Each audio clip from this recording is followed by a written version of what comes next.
Okay, hello everybody. We are officially live now. This is exciting. Oh my gosh, look at all these beautiful faces on the screen. This is exciting. All right. So, yeah, to everybody watching in, hello and welcome. Um, Today we have an entire panel, as you can see here, and we are going to be discussing the topic of tarot ethics. And there's an entire panel of people from the tarot community that are readers and that would like to have a conversation about what tarot ethics means to them personally and how they view it in terms of reading the tarot. And so we do have one more guest that will be joining us a little bit later for Jonathan Daly from Hawaii. So you'll see him pop in a little bit. But for now, definitely would like to make sure that everybody is comfortable in introducing themselves so that everybody watching knows who you are and what you offer. So we'll just kind of like go in order on the screen. So if we want to start with this way with Maria, just go ahead and introduce yourself, your channel, and what you offer in terms of reading so people know what you offer. Okay. Hi, hello everyone. I'm Maria and my channel name is Lady Knight of Avalon. And I've been reading tarot for 25 years now. And I do offer tarot readings in different forms and also astrology for real sky, but I'm doing the sensitive parts or Arabian parts, like there's different names for it. And that's what I specialize in. Nice. Thank you so much. And I put Maria's channel link in the chat, and all the channel links are listed below. So please make sure that you follow all of these channels. They all offer something unique and different. And I think that's what makes this community so diverse and beautiful in terms of different reading styles and different things that people offer. Okay. And then we have Rochelle. Hey guys, Rochelle here. Amethyst Ascension Tarot and Astrology is my channel, and I have a lot of everything. I think I have like over 1,100 videos now, which is a lot. Yeah. Over 6 year period of time. So there's stuff on psychic development. Excuse me. There's stuff on aliens. I do offer regular tarot readings. I should be expanding on that. I also offer like past life readings and astrology, but true sidereal, not Western. So, but I've got a little bit of everything on my channel. Yes, she does. And she has a beautiful make playing cards shop. She sells all kinds of decks that she's created. So definitely make sure that you check that out. I will make sure to put that link in chat here in just a moment. And then we have Robin. Hi, I'm Robin. My channel's Toadstool Tarot. People often refer to me as the card curmudgeon. And I'm here basically, I think, to throw a monkey wrench into the works because I usually have very different perspectives than a lot of others do. I approach tarot more from a psychological guidance position than from a woo-woo position. Although I'm not opposed to that, but it's just more practical and down to earth for me, the way that I approach it. And I'll have more to say about that later. Nice. Thanks, Robin. And then we have Renee. Hi, everybody. Good evening. I'm from sunny South Africa, and it's just such a pleasure and honor to be here with you all. I have a channel called Intuitive Renee where I do tarot readings. I have other channels that I've started up as well where I'm sharing more on my tarot collection and things like that. But my main channel is Intuitive Renee. I do daily tarot readings. I'm also a budding astrologer. Yes. I've just completed year 2. I wrote my final exam yesterday. Whew. Well, we haven't got results yet, but yeah, I've been reading tarot professionally full-time now for probably close on 20 years, but I've been reading tarot for probably closer to 30 years. Tarot is my everything. I mean, what is life without tarot? Yes. Absolutely. Thank you so much, Renee. And then we have Heather. Hi, everybody. My name is Heather. My channel is Indigo Jaguar. I have a smattering of things on my channel. I have a degree in fine arts, and so I, love to incorporate my art and my interest in art into my show. I love crystals, so I have videos on crystals, art related, oracle, tarot. I enjoy doing like paranormal readings. I call it Para Oracle on my channel. Every now and then, Jackie's Crystal Moon and I get together and we do some true crime or investigative tarot. And so, yeah, just really quick. And I'm celebrating my 3rd year. I've been reading tarot on and off since my 20s, but really got back into it during shutdown and started picking up decks again. And, I include Lenormand as well. And then I'm currently in the process of creating my very own hand painted decks. So I'm very excited about moving forward this coming year. So, and thank you, Ange, for thinking of me to have me on this panel. I appreciate that. Oh, it's yeah. an honor to be with everybody here. Yes. Thank you all for being here. This is fantastic. And then we have Amy. Good morning, everyone. So my background is primarily with tarot. Like most of us here, we start at some place, either tarot, astrology, anything in the metaphysical realm. So tarot, about the same amount of time as most of us here on the panel, 15, 20 years. I just started branching out more professionally in the last 5 years. And my practice is always shape-shifting. So I've been in the last year incorporating real sky astrology, true sidereal astrology, and Vedic astrology, all aligning with the actual placements of the signs and planets up in the constellations in real time. And I'm finding that to be pretty harmonious, and it's helping more with my readings when I do read for people. I also want to branch out more with teaching. I want to start showing different aspects. There are so many courses that are out there for tarot, but there is still, I think, a lot of ground that isn't covered. So I'm trying to cover that aspect of it. I'm moving more in the esoteric realm. So that's the shape-shifting part. You discover one aspect of your practice and it opens up another door for something else. So that's where my journey is, similar to Heather and probably most of us here on the panel. It's constantly evolving. We take different perspectives. So that's where I'm at. And I do live readings, not so much on my channel, but I try to squeeze in some time and make myself present to people when I can. So appreciate everyone here on the panel. I'm looking forward to hearing what we are going to be exchanging thoughts on today. Oh, thank you so much. And then we have Kim. Hello, everyone. Thank you, Ange, for having me on today. And I hope everyone is well.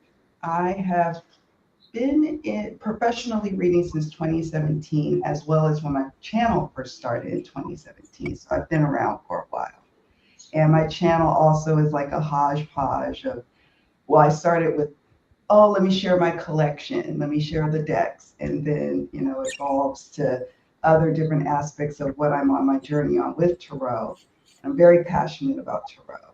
And in recent years, I've been delving into mysterious circumstance type readings, like true crime is one of my passions. So I think with this discussion about ethics in tarot, I'll also have a unique perspective. And in addition, I am a professional reader. I read both private clients, face-to-face, through my Etsy shop, through my website, and then on the hotlines. So yeah, I have some thoughts about ethics in tarot and all the things. So I'm excited to be here today. And I think this would be a great continual conversation. I love that you made a hashtag for us to continue this conversation. So thank you. Thank you, everyone. Absolutely. Thank you, Kim. And we have Karen. Hi. Hey. If y'all are wondering, Care Bear Bard of Cards is my channel name. Care Bear is a childhood nickname from Karen, a mixture. I was an 80s baby, so the Care Bears were a big, they were life. So yeah, that's where that comes from. And the Bard of Cards part, of course, you'll know cards, tarot, but Bard, I like to write poetry and often get very inspired by tarot to write poetry. I've shared some poems on my channel, but mainly right now, I am a stay-at-home parent, a Gemini son of Gemini sun twin girls. Oh, wow. Yeah, it's a lot of energy in here. So you might hear my little girls in the background, and I have an older son. He's 8. He's my helper. But this is I have to do this. This is life. This is love. This is just my passion. I just opened up, you can look at all of what I offer on my channel. I just offered up tarot readings. Just email me for that. And I am finishing up an astrology class that I've been in for a year, Western astrology. And I really love to tie tarot and astrology together. And I have to do 100 free readings to get certification. So stay tuned to my channel for an opportunity to get on that list. It'll take me a while to get through all of them, but hey, it will be an opportunity for you to see my skills, at a pro bono deal. It'll help me educate, I think it's a good thing my teacher requires in order to release that to us. So I'm honored to be a part of that. And I just mainly do like live readings on my channel. Lives is just easy. I don't have to edit anything. I'll do deck flip throughs, come up with sayings for like Wednesdays or, woo-woo Wednesdays, live readings, or Catterdays. I do pet reads. So anyways, I just like to have fun on my channel, and I hope that you will subscribe and have fun with me and just see where this goes. Thank you all Yay. for being here. Thank you. And we have Yay! Jonathan. Finally made it. Jonathan. Hey. Aloha. It's crazy, and then I get home and I try and log on, and it's telling me the studio is full. So. Oh, really? Oh, what the heck? Yeah, I had to try like 5 times before it let me in. Oh, no, I'm sorry about that. Okay, No, it's now okay. we're full. But No, I'm here now, so. No Well, worries. it is Mercury retrograde. yeah. So This is Well, actually, I miscalculated the time, so I thought I still had to I had till 9 a.m. my time, but no, we started at 8 a.m. my time. So. Oh, And oh, I'm wow. driving, trying to get here. But you're hello, here. everyone. I'm another tarot reader. I've been reading tarot for, oh my God, over 35 years now. I like to tie in past life stuff. I'm a big proponent of past life work. So a lot of the spreads I do is past life stuff. I also do past life regressions. I do acupuncture-aided past life regressions if you're on Maui. And I make wearable crystal grid necklaces. So that's what I have to offer. So, and I got tons of interviews with deck creators on my channel. Yes. Yep. Well, that's fantastic. That's great. So I know that some are simulcasting this on their channel. So maybe for those that don't already follow me, that don't know who I am, I'm Ange of Roots and Waves. And I've been on YouTube for, I don't know what it has been officially, like 3 or 4 years now, but very sporadic and random because at one point I was in university. And so now I have a lot more time to dedicate to my channel, and I do actually read professionally. I was on the hotlines for a little bit, and I'll definitely get to that when we get into the discussion, but I decided that the hotlines weren't for me, and so now I just read privately for people. So they contact me, and then I go ahead and either do it live, like through WhatsApp, or through email, which is a pre-recorded, and I send it to them as well. So I began my journey with reading oracle cards, like the whole Doreen Virtue thing that was back in 2001 or something like that. And then I eventually merged into tarot. And now I'm a layered reader where I read tarot, oracle, and charms together. I think that layering the readings brings more depth and detail, and I love the tactile experience of using the charms. And so, yeah, I do a lot of lives now on my channel in terms of reading with others, which I really enjoy. And I have a couple different shows on my channel as well. So I'm just really, really excited to be here today among so many other readers. I think that this is an important discussion in terms of tarot ethics, not only for us as readers, but I think for people who are seeking a reading. I know that there are people out there that maybe don't necessarily understand all, like, what it entails to be a reader.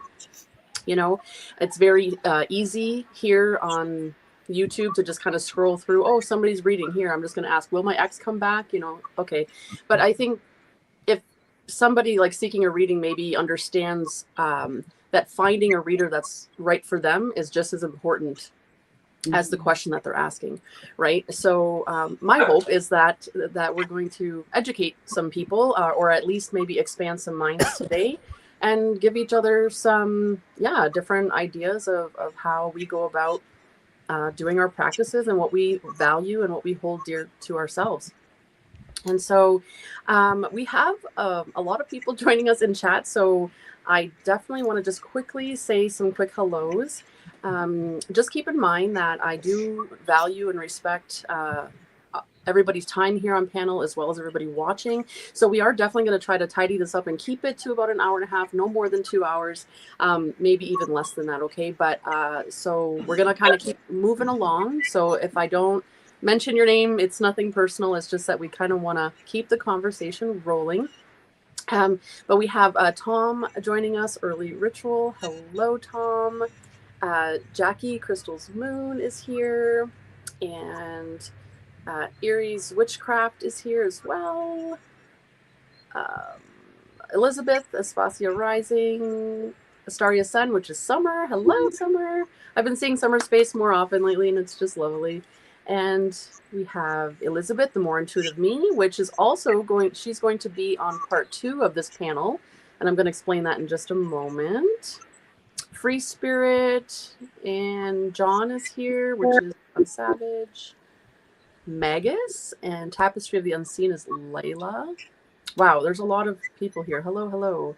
And I believe I saw Auntie K, that's Krista. Hello. Okay. I'm so sorry. If I miss anybody, it's not Courtney. Hello, Courtney is here. Jane the Seeker is here. Jess is here. She's going to be on the nighttime panel. Okay. So please feel free to join in the chat through the discussion. We want definitely to hear people's thoughts and opinions. And so just so you know, this is Tarot Ethics. And what we've done, or what I've done, is we have made it into a 2-part show so that more people can join in. We have people from all over different parts of the world and different work schedules. So the daytime show is today, which is part 1. And next week, Wednesday, is the nighttime show, part 2, which is at 8 p.m. Eastern time. So there'll be an entirely new different panel of people, myself and 9 others. So be sure to check that out as well to have more thoughts, opinions, and ideas. And also, for anybody that's watching in that wasn't able to join the panel or didn't know about it until now, please join in with your own thoughts and opinions using the hashtag Tarot Ethics, right? So just create a video, put the hashtag in, and I'll create a playlist. And that way, this is, like Kim was saying, this can be like an ongoing discussion, because I really do feel like this is sort of an evolving discussion. I don't think anything really stands true in terms of, or you know what I mean, stays constant. I think that as we grow and evolve as readers, sometimes our practices grow and evolve along with us. Now, you know, a lot of us will have those core values that I believe don't necessarily change too much, because it is part of who we are and what we believe. But yeah, in the way that we go about things might shift and change. And maybe even today, you'll hear something that maybe inspires you to change some of the ways that you do things. So, okay. So how we're going to start off then is I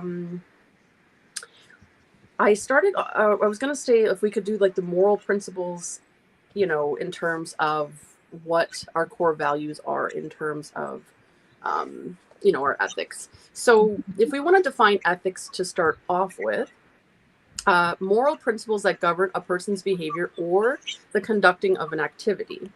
Okay, so we definitely can take turns now and go around and just say, what our own personal code of ethics are when it comes to reading. What are our values, like what is our reading style, and that of course is going to include our boundaries. So we can just kind of like really dive into it now. We can go around and share our stories in terms of that, and then from there we can branch off into other topics within the community, like in terms of bootleg decks. I know that counterfeit decks, that's one thing that Robin was mentioning the other day on his live, and some other topics that we can sort of branch off of from there. But we'll start with the core of what tarot ethics means to us in our personal practices. So I'll just start quickly and just let people know that before we can consider ethics and boundaries, we have to know what our core values and intentions are, right? So we have to check our biases at the door and our opinions and our judgments when we're reading for others, because that's not part of what the person is coming to us for, right?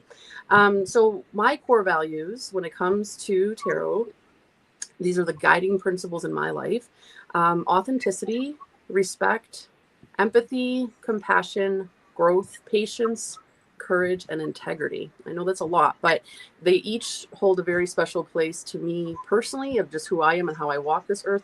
But especially when someone is trusting me to come to me with a reading or with a question, and so yeah, ethics and clear boundaries keep me aligned in my values. These can and will change over time, and they have as I've grown and evolved. But not only is it ethical to set clear boundaries, but it also ensures that I'm looking after my own well-being too, right? So when we put these boundaries in place, it's to protect ourselves and to protect those that we are serving as well. All right. So like I said, my boundaries are put in place to protect myself and the people I read for, and I have them in place in order to maintain my ethical and energetic integrity. So there's things that I do, like psychic protection. So that's grounding and cleansing each time before and after I read, sometimes even during a reading, depending on the context of the situation. Consent is a huge one for me. I will not read for someone who is not present and asking for a reading.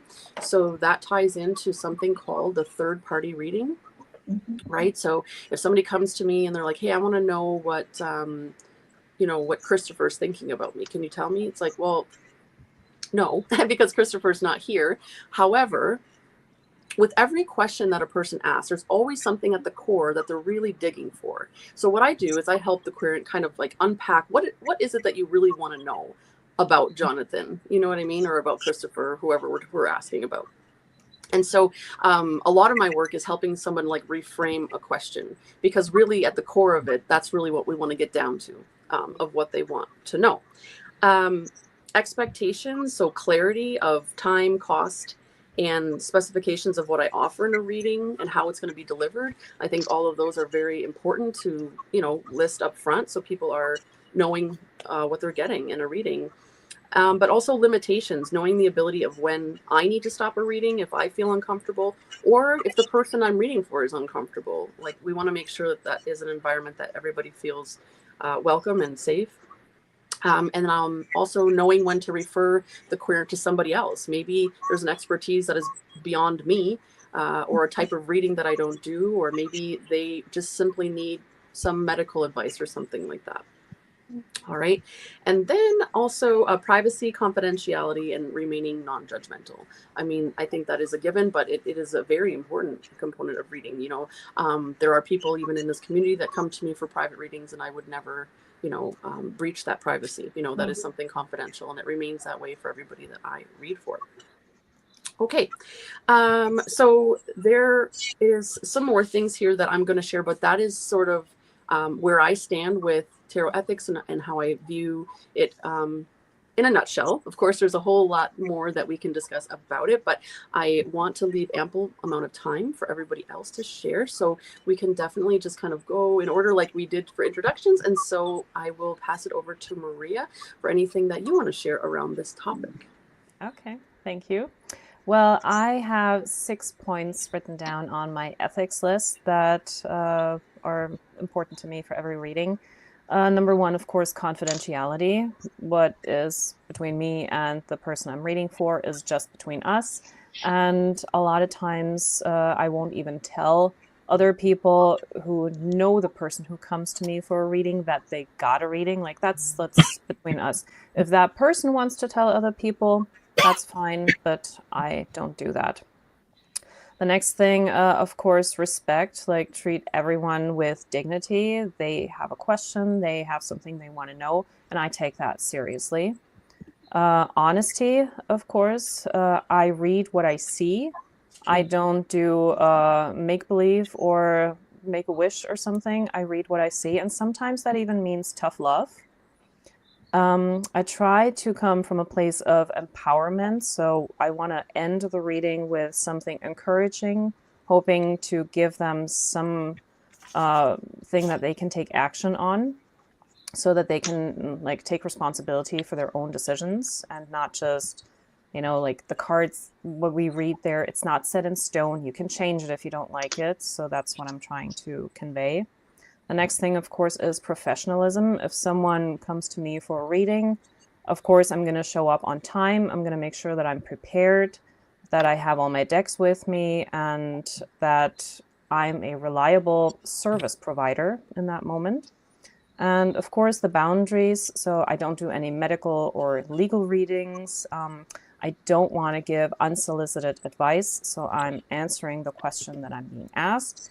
And if there is a moment when, like, I've had people come to me with the same question over and over again, and at some point I just have to say no, because it's not helping anymore. And if they're not listening because I don't tell them what they want to hear, then it's just no, I'll cut them off. And as far as the so-called third-party readings go, I've done them on the channel, like on the live streams and stuff. And with all the readings that I've done in recent years and learning more about psychology and also Kabbalah and also body language, like I love watching body language analysis videos on YouTube, I came to the conclusion that what we refer to as third-party readings don't actually exist, at least not for me. And for me, it's like when someone asks me, okay, how does so-and-so feel about me? What I'm reading is what they already know about the connection. So all the answers are already inside of them, because that person who sits in front of me or online, they have some kind of interaction with that person. They read their body language, they know the tone of voice that they use, and they know more about their lives, they see them.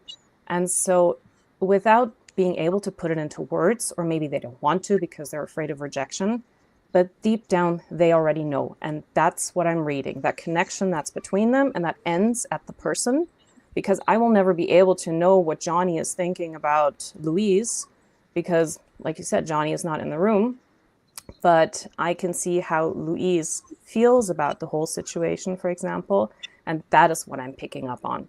So I do not invade someone else's privacy, because Johnny can always change his mind. And for me, this is more like we have instincts. We react very instinctual. It's the gut feeling, the heart, the mind, everything comes together. And even if we're not able to put it into words, we have this in us. It's evolutionary. We need it, like in the age before technology, we needed to pick up on these things for survival. We needed to distinguish between friend and foe. And so it is still in us, we can do it, but sometimes we're just afraid to put it into words, and because we don't want to hear a no. And so that's what I'm reading on. So for me, the whole third-party thing is not really a thing. I'm reading the energy that this person has with the other person. So that's basically what I do.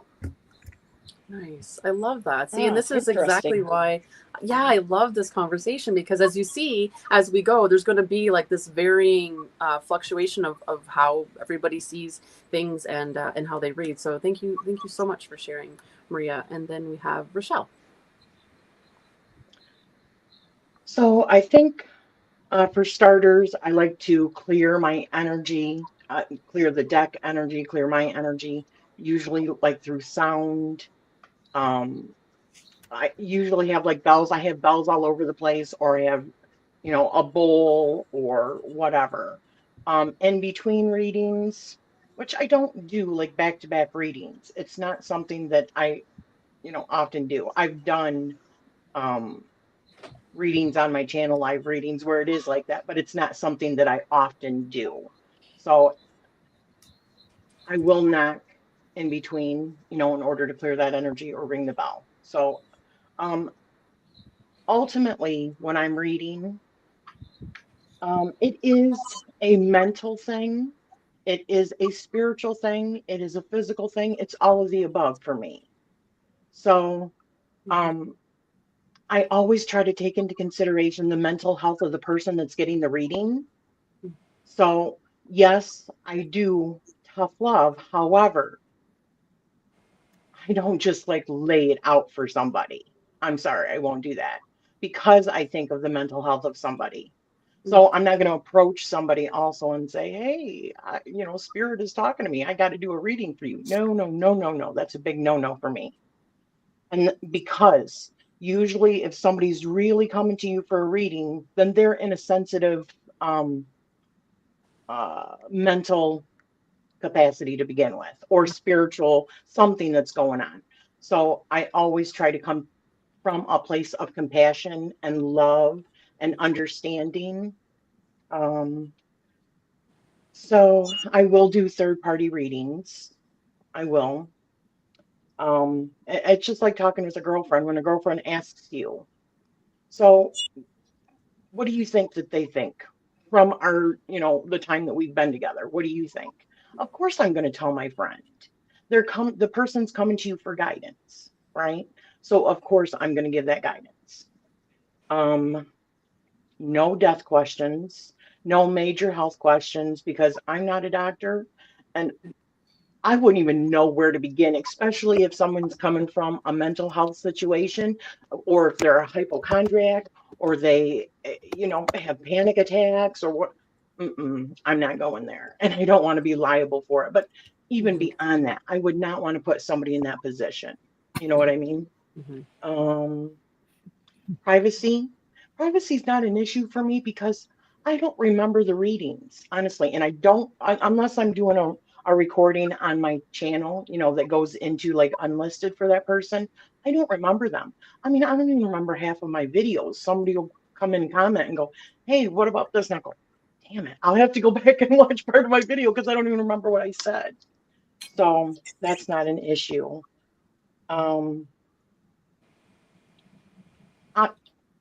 would have a hard time, like if somebody comes to me for love relationship readings and they're asking whether or not so and so is cheating on me, then I would have a problem with. Just simply because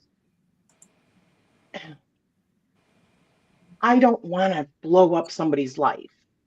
I might try to, like what you said, Ange, try to redirect the questioning. You know what I mean?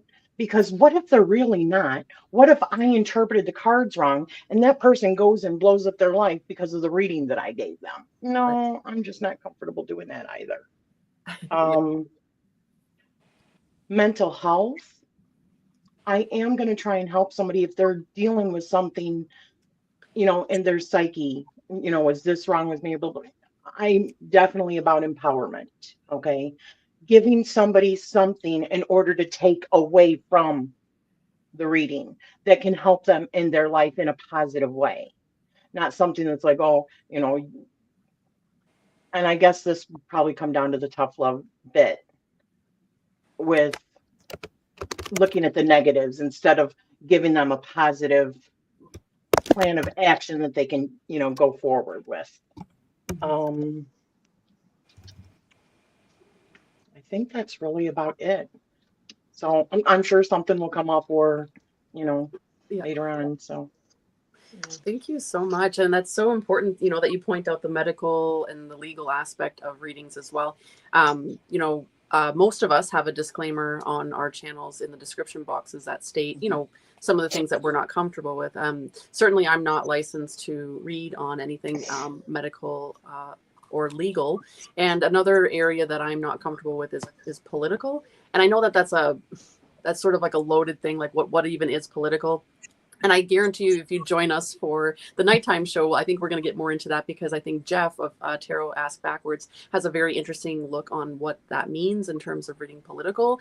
For me, it's just kind of like, with this whole political arena of who's going to win and who's all this stuff. And I just don't like to get into it. It's kind of like I don't like to get into like specific religions. And so just anything that can get messy, I don't like to get into it, in terms of being, like you said, held liable for a choice that somebody is going to make. So thank you so much for sharing, Rochelle. And then we have Heather.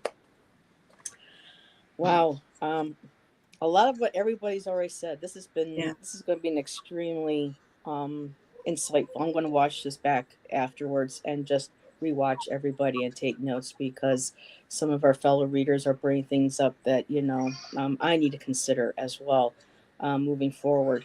So for me, before I do each show, I burn Palo Santo. I get grounded. I ask for Archangel Michael to protect me. I ask my guides, my ancestors. I have several objects that were of, like a picture of my grandmother. I have something that was my father's. I have my, my dad's antlers behind me. So for me, I get grounded and I get centered and I call in my protections.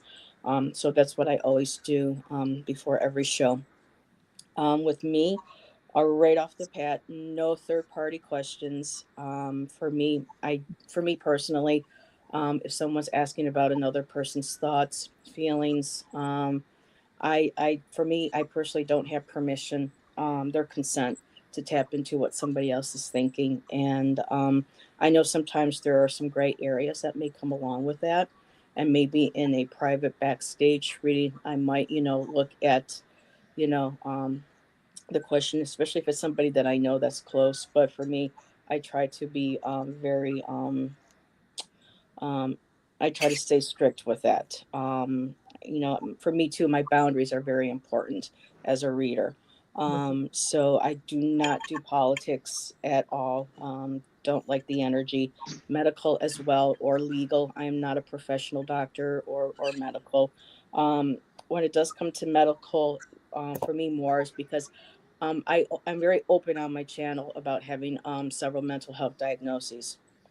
And so I'm very open. I talk about that. I always let YouTube know, and people that I'm reading for, this is for entertainment purpose only. Make sure you see your doctor, for everything. But, being up here, I can sometimes, look at readings. I know, like Rochelle was saying, mental health, you have to really gauge a person, because we don't know a lot of times what people in our chats are going through, just like they don't know what we're going through when we shut off our screens, when we're done with the show. So for me, I try to stay very authentic. I try to stay very transparent on my channel. Integrity is important to me. Healthy boundaries for myself and my fellow readers and chatters in chat. I always want my chat to be a safe space for people. And I try to make sure that I stay on top of that. I'm always making sure that everyone stays respectful. We can have differing opinions. And for the most part, I've only had a few here or there where, someone had to be blocked or deleted.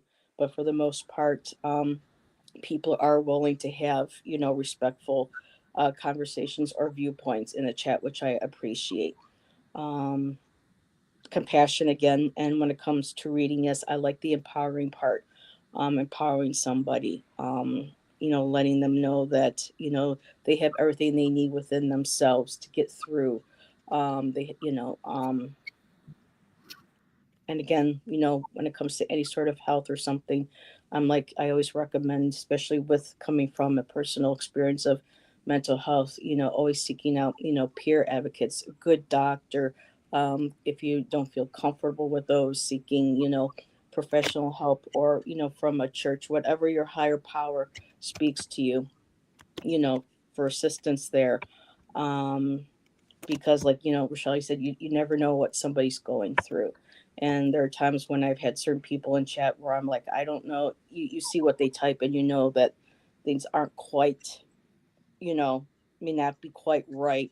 And I try to have as much compassion and kindness for that individual as long as it doesn't become, you know, distracting to other readers, or if it becomes possibly harmful or disrespectful, because there's a lot of trauma, there's a lot of stigma, you know, still with mental health and with people sharing. And one of the things, if I can add really quick, is that um, I have had people tell me that they feel that my chat is a safe space to open up and share.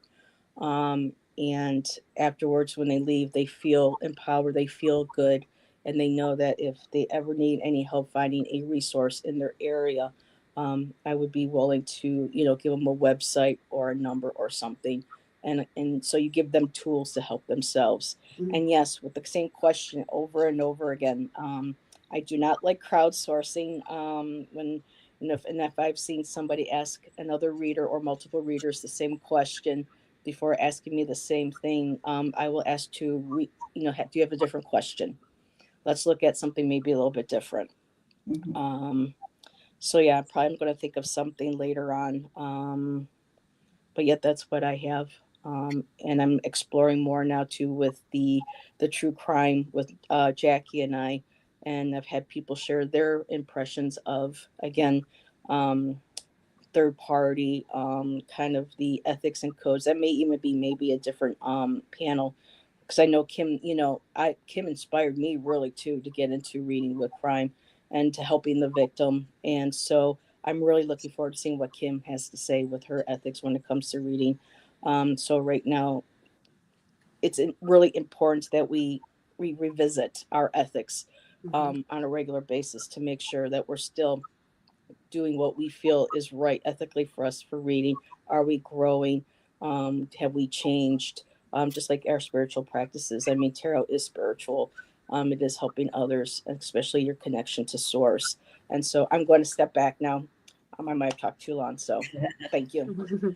No, you're fine. I always have a lot to say, so I try to, It's okay. It's okay. Not go off on a tangent.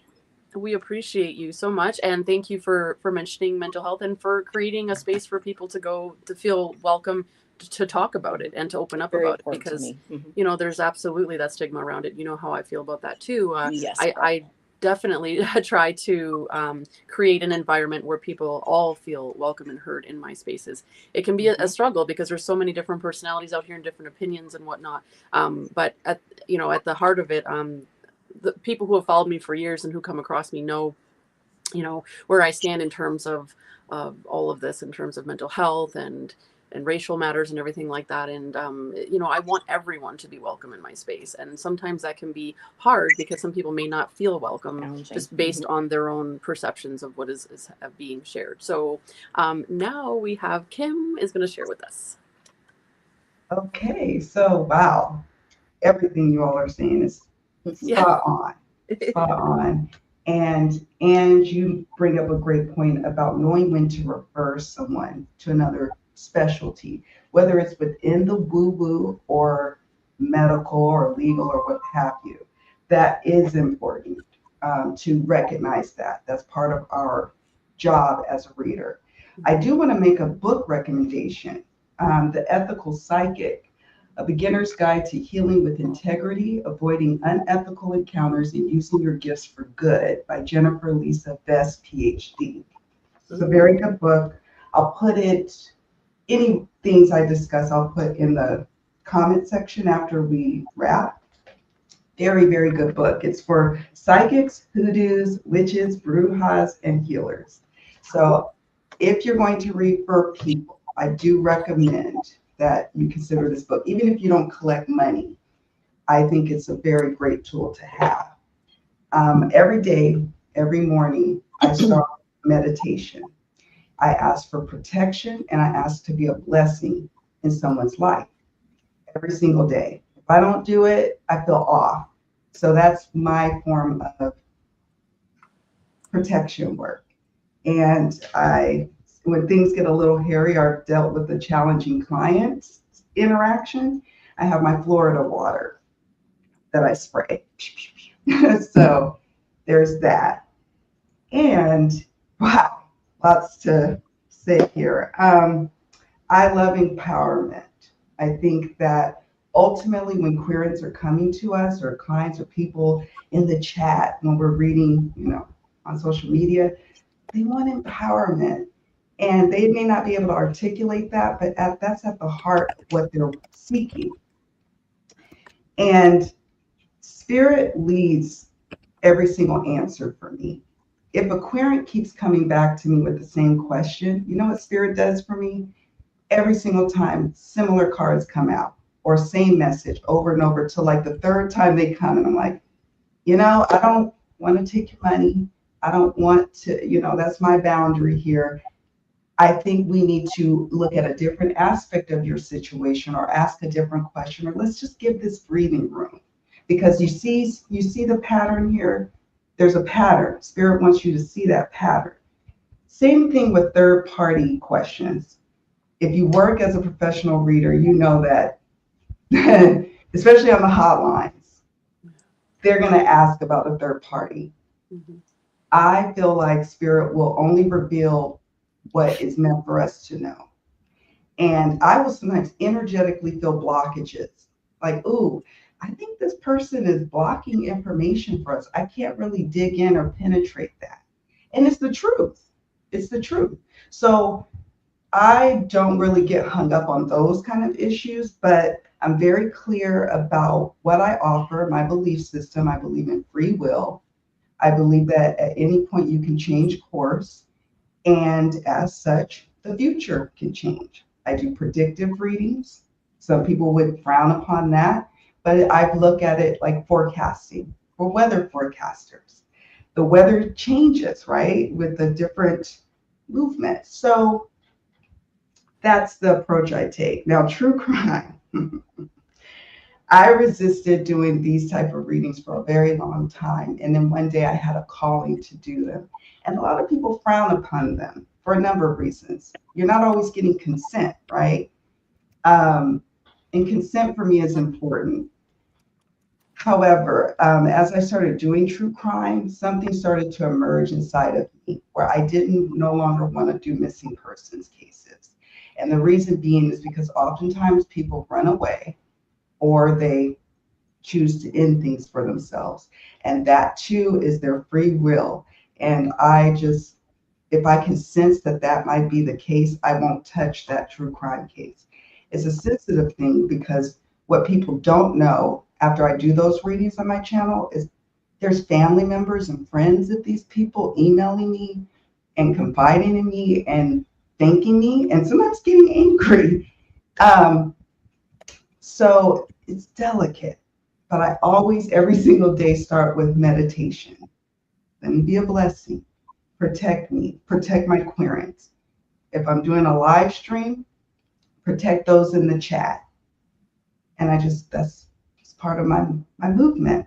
And this is so important to me that I mentor people to become professional readers. And so it's on Ko-fi that I offer this as a video series about becoming an ethical practitioner with this book as inspiration, free for my members and for a very low cost for people who don't want to be a part of the membership. It's that important to identify and know what your personal ethics are. It'll make your life so much easier. And it does evolve over time. One time I wasn't doing true crime. Now I am. Now it's shifted. Love readings, same thing. So that's what I have to say about all of this. But yeah, this is a great book. I highly recommend it. Oh, wow. That's great. And thanks for the book recommendation as well. I had no idea. I've never heard of that, but we shared the link in the chat and I'll be sure to drop it below later on in the description for anyone that is seeking it. So thanks so much. And I love hearing all these different perspectives. And we have some people in the chat as well that are sharing as we go along here. I know that Auntie K, sir, that's Krista. She also works the hotlines, and she was mentioning. So I'm just going to scroll up a little bit here. Third party is Krista's specialty. Some of us do it, and it can be helpful. And yeah, sometimes it's not there for a reason. Meaning, like Kim was saying, sometimes that energy is blocked for a reason, right? So I love that because yes, definitely as readers, we all do have our specialty. of what we feel comfortable doing, what we feel called to do, right? And so there's as many different style readers as there is people seeking readers out in terms of various questions and how it's going to be worded. So this is all very, very interesting. So thank you very much. And then we have Amy. I don't really know what to say because everyone has pretty much discussed all the different perspectives. I'll throw a little bit of a twist. Most of us are, I should say all of us, have different levels of empathic energy when it comes to readings. I'm noticing in the time, I do primarily in-person readings. It's a game changer when it comes to doing in-person readings versus online readings. My energy, I will talk about ethics in a minute, but this is part of it. My energy when I read in person for someone, there is so much that, first off, this may sound selfish, maybe not. I need to watch my space. I need to watch my energy, how much I give of myself into readings. And I tend to throw a lot of myself into readings. And I just had a whole wall of cards fall right now as soon as I said that. Oh my gosh. I just had, Wow, Amy. and all these cards just fell down. Okay. So that's a good example. So there you go. All righty. I'm not alone. So energy, I have to watch. I have to watch, and I'm aware of it when I'm, reading for someone. So my first line of ethics is the energy and the relationship I am building with that person for the first 15 minutes. And I feel so much. So I need to make sure, protect yourself. Okay. They're there to, get a reading from you. I'm not saying, don't worry about them at that moment. Make sure you are taken care of. Make sure you are emotionally, physically, spiritually prepared for it. Because like most of you have said already, we don't know who we're dealing with. Okay. We're just seeing them at face value, or we're seeing them just virtually online. So I kind of have like an invisible dowsing rod. I have to just kind of gauge. So that's first and foremost. Okay. Make sure you're in a space for it. I've talked to some tarot readers that at some point they actually stopped doing a reading because the energy that they're getting from the person is too much. And they don't say, I'm going to stop because your energy is too much. They stop because they feel that's as far as they can go. Okay. And I think that's appropriate. Okay. To take time for yourself and just say, hey, if it's a paid reading, just give them, money back or whatever. But first and foremost, please take care of yourself. Okay. Yes, third-party readings, I don't do, but there's some people that need understanding about a situation. And so I will try to maneuver a different perspective of what's going on with their relationship to the third party, especially if it comes to a husband or brother, if it's really, really close. If it's family third party, then I will more than likely work with it because that's involving a different kind of relationship versus a relationship with someone like a friend or a lover, anything like that, or even their boss, right? So we have different kinds of energy and relationships with those third party situations. They're all different. Predictive, I don't do predictive, but sometimes it comes up in the cards. There's just something that's guiding. And I remember doing a reading with a couple. They were very close. And I kept getting readings of a third person coming into this. And I couldn't quite figure out what was going on, but it was more on the joyful side. So I finished the reading and they look at each other and they hug. And the woman starts crying. I go, what's going on? She goes, I'm pregnant. And I'm like, oh, okay. So sometimes it happens. Sometimes there's something that it opens up and you're not doing a predictive reading, but there's signs that come into it. Okay. So that's fine. When it comes to danger, if someone's like in harm's way and you're doing a reading that's coming out like that, how do you gauge a reading when there's something that's ominous or something of a significant change? That's where cautiousness with your words. I usually don't get something that's very clear cut, like something bad is going to happen, but I feel energy is shifting more on the negative side. So I just use a simple statement of just be aware, just be a little bit more alert of things that may be happening. Okay. And I don't want to lean them in one way or another. Okay. But by me stating that to someone, it just heightens their senses, or it gives them like, okay, I should be more aware of something that's going on, because that gives them the opportunity to possibly avoid a situation or maybe lessen the approach of that energy. So I'm just kind of guiding them in that sense so that they're aware if something does happen, they maybe get a second sense of something that I may have said to them. It's like, whoa, that was close. That could have happened, but I was aware and I was able to change that situation. So this leads to the power of how the person can change the direction of what's going on. Better themselves, letting go of things that have happened in the past. That's the second thing that I like to emphasize with people. You have the power to change anything. When I do a reading, either online or in person, I let them know you can take nothing from this reading and walk away and just do your life.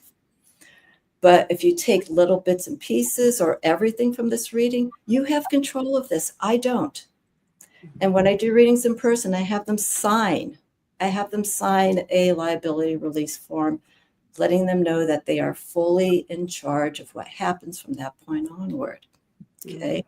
Don't come back to me. I may put some guidance and direction to you, but it is important. And I think as you grow more into the professional field and you're starting to work with high-end clients, I think it's important to have some form of liability release form.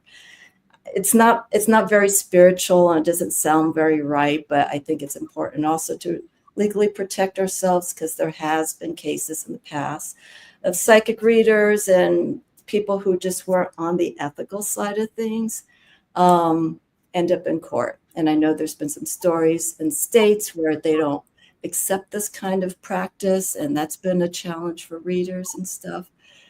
Sorry to see that we're still in the dark ages in some areas, but it's good that people are voicing, it's like this is of guidance. This isn't to take money, and take advantage of someone.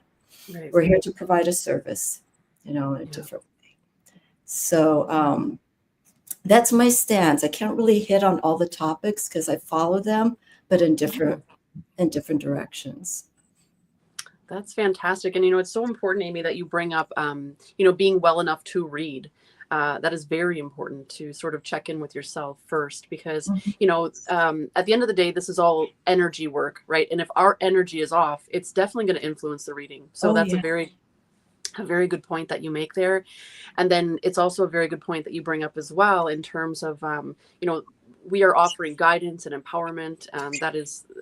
That is what everybody here on panel, that is what we strive to do. But, we can get into a topic a little bit later about, grifters and scammers as well, because we all know that they are out here, and they unfortunately do give tarot a bad name in terms of that and the whole psychic thing, and, just like I was mentioning in one of my other lives, about what's the difference between a psychic and a tarot reader, and some tarot readers are psychics, but some are not, and so that's a whole nother thing as well. So thank you. You bring up a lot of great points. Everybody's brought up a lot of great points, and and now we will listen to Robin and what he has to share.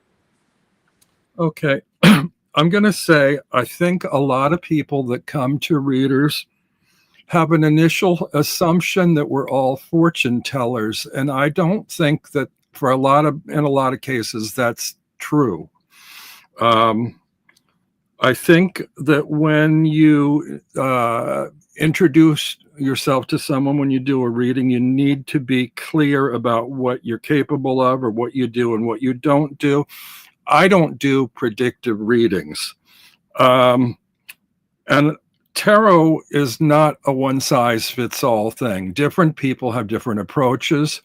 And I think anybody can read tarot or can learn to read tarot or can use it as a tool in their own way of approaching it.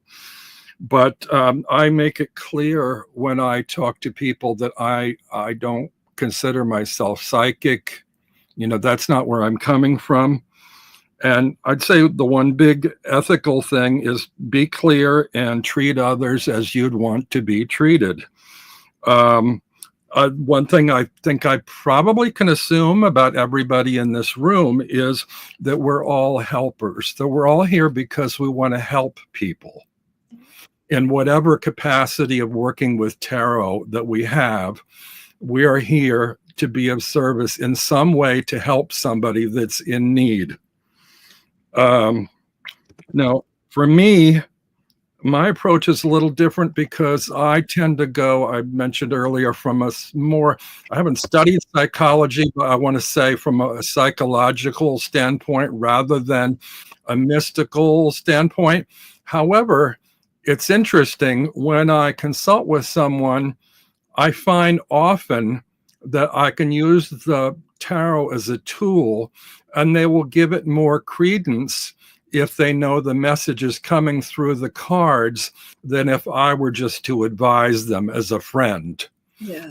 How they give more reverence to the mystique of tarot than they would to any knowledge or wisdom that I might personally have to share with them. So it's a great tool in that regard. And I don't make stuff up. I tell them what I see in the cards, but I find that I did a reading for someone over Thanksgiving, and it was health related, and I was clear about the situation, but she was much more willing to hear what I had to say in terms of what the cards said than me just telling her, go see your doctor. Also, I find a lot of times people come into chats or come for a tarot reading, they want everything dropped in their lap, like a neat little package, a 4-leaf clover wrapped in ribbons and dropped in their lap. They want all the answers, and I don't do that. I've changed my methods recently, and now I try to frame it to help them. I help them pose a question to confront themselves and answer their own question. So I don't give them answers anymore. I try to give them questions so they can answer for themselves. So I'm really trying to help guide them. So I really require someone to be interactive and participatory in a dialogue with me when I do a tarot reading rather than passive. I just, I don't like that. And we all have a certain degree of free will, and then beyond that, maybe there's other stuff going on. But, we have to make a certain degree of effort on our part to realize something, to manifest it, to get where we want to go. So I do that. I don't know if I already said I do a show from 12:05 Eastern on Saturdays for about an hour, and sometimes it's provocative subjects. I've only recently switched into this routine. Sometimes I do walkthroughs, usually interactive, because I like to see what other people see in the cards I'm showing or sharing with them. And then sometimes if there's room left, we'll do some readings. So I do that, but I want to close on this. This morning, I was thinking, what am I going to talk about on this panel? And I pulled cards for a reading. So I have 4 cards I want to share with you. Now, I don't generally do oracles. I don't like oracles. They generally don't speak to me, but I found one that does. And it's amazing to me. It's called Between Worlds. I found it on Etsy. It's currently out of print. It went out of print pretty quickly, but I have been in touch with the creator, who is not listed in the box. And he is going to reprint this spring, so it will be available again. And this is not to be confused with the Between the Worlds. It's Between Worlds. Now, I pulled 4 cards, and it's funny. I think they sort of sum up what we do. When we read for someone, we're in a partnership with them. We create a partnership with the person that we're reading with. The second card is the healer. I think a lot of people come to us for readings because they have something they want healed. They want answers to their questions. They feel a need to feel some degree of healing and comfort from us. And so we fall into that role of healers. Third card is universal spirit. As healers, we hook into a universal spirit, which is some degree of consciousness that we all share. And some of it we know and some of it we don't know, but somehow the cards sort of help us find our way and hook into that so that we can translate it and share it with the people that we're trying to help heal or that need us. Now this card blew me away. It's the last card, and I want you all to take it with you today as a key word.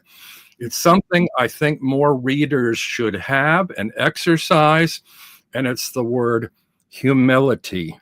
I think a lot of readers get to a stage in their study, and we're always studying and we're always learning, where we feel this sense of ego or power.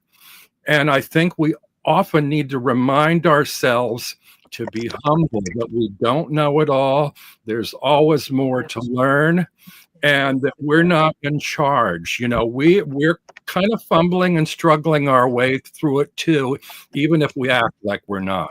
So everybody, please, embrace humility. And I'll leave you with that. Thank you. Wow. Amazing. I have to say, yeah, always humble, always from readings, always. I always okay, that was wonderful. I learned something from it.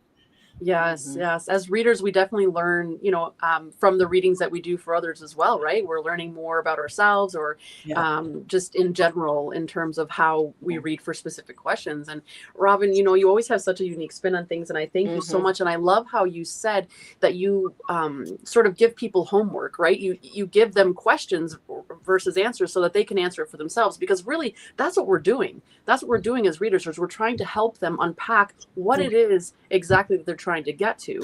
And that's fantastic. And the humility card at the end is like icing on the cake.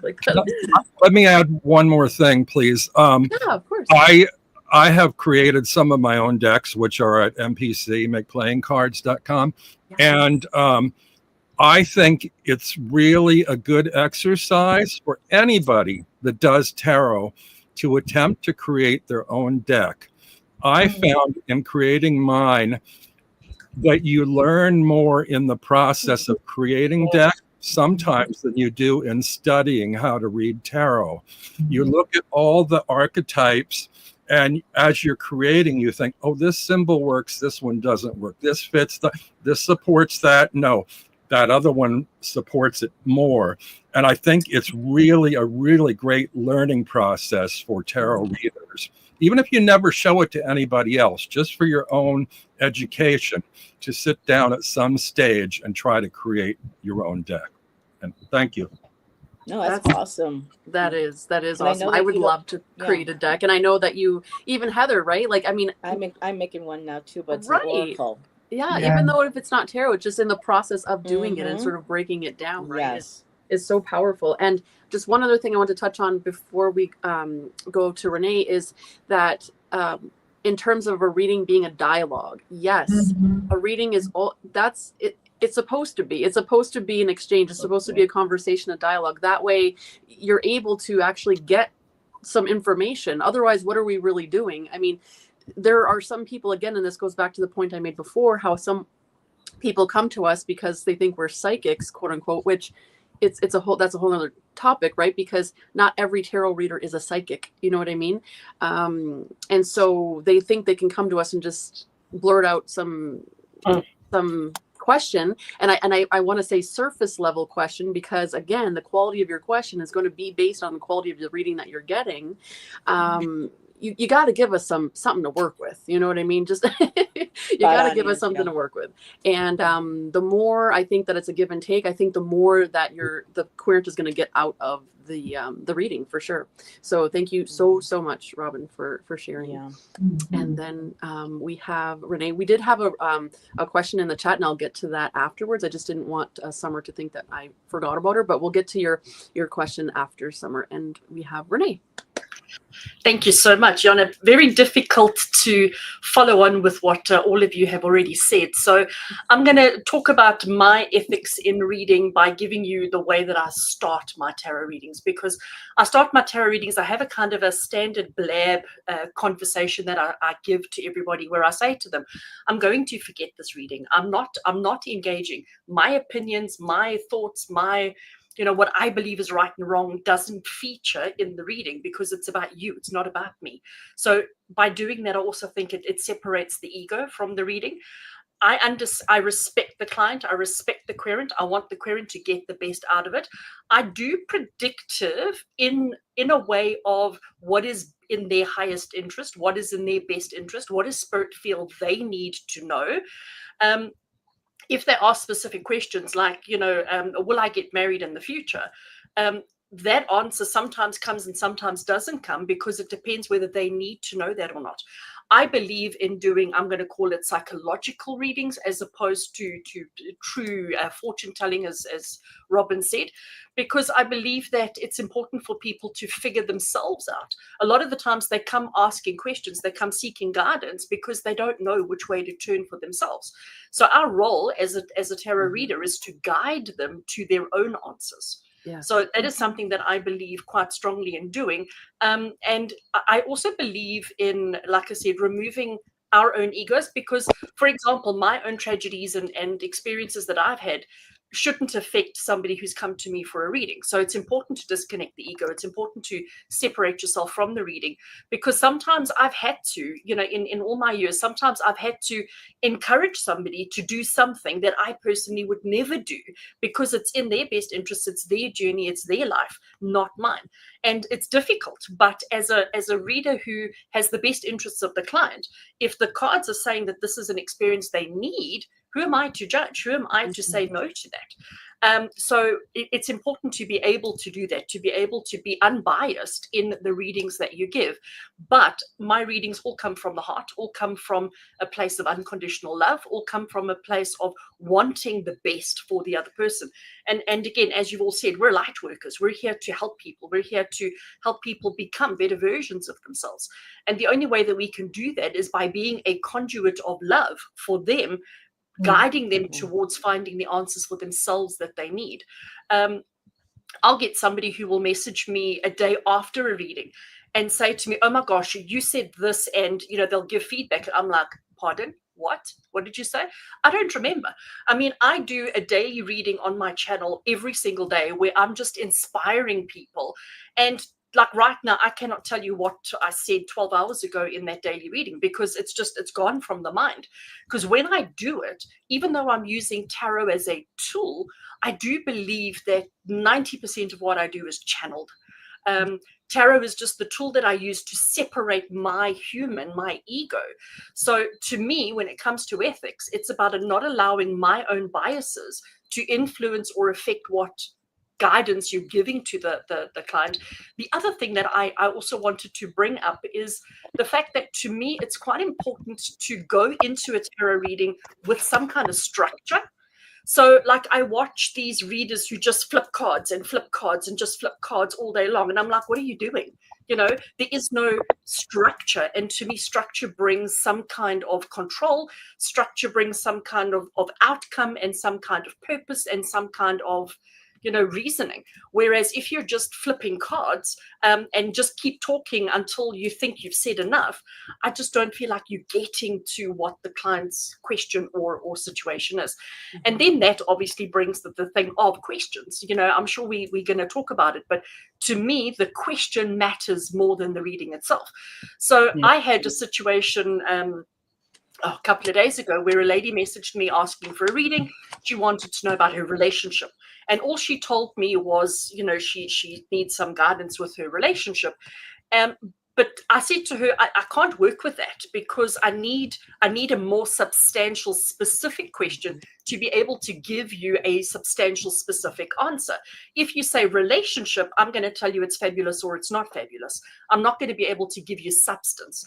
And I am all about the substance. I want people to walk away with a bit of thought, a bit of information in their hearts and souls that they can ponder, that they can think about, that they can process in order to get to their own answers. And the last point that I want to make is something that I will never do as a tarot reader is make a decision for a client. So clients will often say, what should I do? Should I take the job? Should I quit my job? Should I, leave my relationship? That's not my place. That is not my place, and it's not Tarot's place either. Tarot will say, well, if you choose this option, this is potentially where you're going energetically. If you choose this option, there is potentially where you're going to go. But at the end of it, the client has to walk their path. They have to live the consequences of the decisions that they make and the choices that they make. Our purpose, or our job as a tarot reader, is to help them get to that point where they can make a decision comfortably and confidently. So yeah, those are my ethics. I will talk medical. I don't have any medical training, but again, my little speech in the beginning will say to clients, I'm not medically trained and I'm not, equipped to say anything. But if they ask me, how can they heal their headaches? They suffer from headaches as an example. And the cards say, guide them towards being more active or being more restful or whatever it might be. I'm okay to give that information. I'm not going to tell them don't have the surgery because that's not my place. That's not my forte. But as a tarot reader, what I want to do is I want to help them make the best decisions for themselves. But let's call it educated decisions, make good choices. But to do that, I have to separate me. I have to separate my experiences, my pasts, my judgments, because I'm full of judgment. I'm the first to admit that. I'm full of judgment.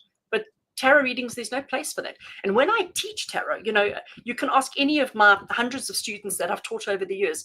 I drill them constantly about ethics and about understanding that you don't get to make the choices for the client. You don't get to tell them what to do. That's not your place. Your place is to guide them to be comfortable enough to make the decisions that they need to be made. And your opinions don't matter. You have to disconnect and separate yourself from the reading. So thank you for allowing me that. Yes. Oh, wow. So many great points. This is yes. awesome. Yes. Take exactly. the notes. Yes, for sure. I'm definitely going to watch this back as well. And it's so important. And I think if you follow the thread throughout all of that we've heard, and definitely we're going to get to Karen and Jonathan in just a moment, you can see a common thread here, right? We're here to be of service. We're here to help people. We're not here to judge. It's very important we remove our biases and our judgments. And at the end of the day, we want to empower people. We want to, help people on their journey. That is what we're called to do. Whether that be, in a paid reading or a friend reaches out to us or in chat. I've seen several people here mention that they read for their children, which I think is great. Auntie Kay was mentioning that. And I think Majestic Oracle in the chat was mentioning. Yeah. So, that's fantastic, right? So we all turn to the cards for different, for different reasons, but I think the end result is unanimous, right? We obviously want to help ourselves and to help others. And also, again, it got brought up is the quality of the question, right? So I think that is very, very important in terms of being readers, that we have a quality question to work with. And if not, how can we help reframe that question, rephrase that question in order to get to the core of what the person's really trying to ask? These are all such great things for sure. So thank you so much, Renee. And Karen. Hi. Wow. So many good things said, right? I've been taking notes too for my own personal thing. I really liked the idea of the liability release form too. Yes. Yeah. I thought that was really, I'm like, wow. Yeah. Why didn't I think of that before? So thank you for that. Well, first off, ethics. My ethics on my channel are going to be a little bit different than if you get a personal reading from me, because I find like when we get into talking about, the third party issues and certain things like that, my biggest issue with trying to read, intuit energy like that is that this is being recorded. It's public. I mean, I find there's that's what I don't like about it mainly. And I don't want to read, like, oh, I mean, if you're in a situation, which, I mean, come on, we know these questions come around, like if, you're the odd person out in the situation here, and you want to know, like, how do they feel about, their wife, their girlfriend, boyfriend, whatever. I don't want to do that.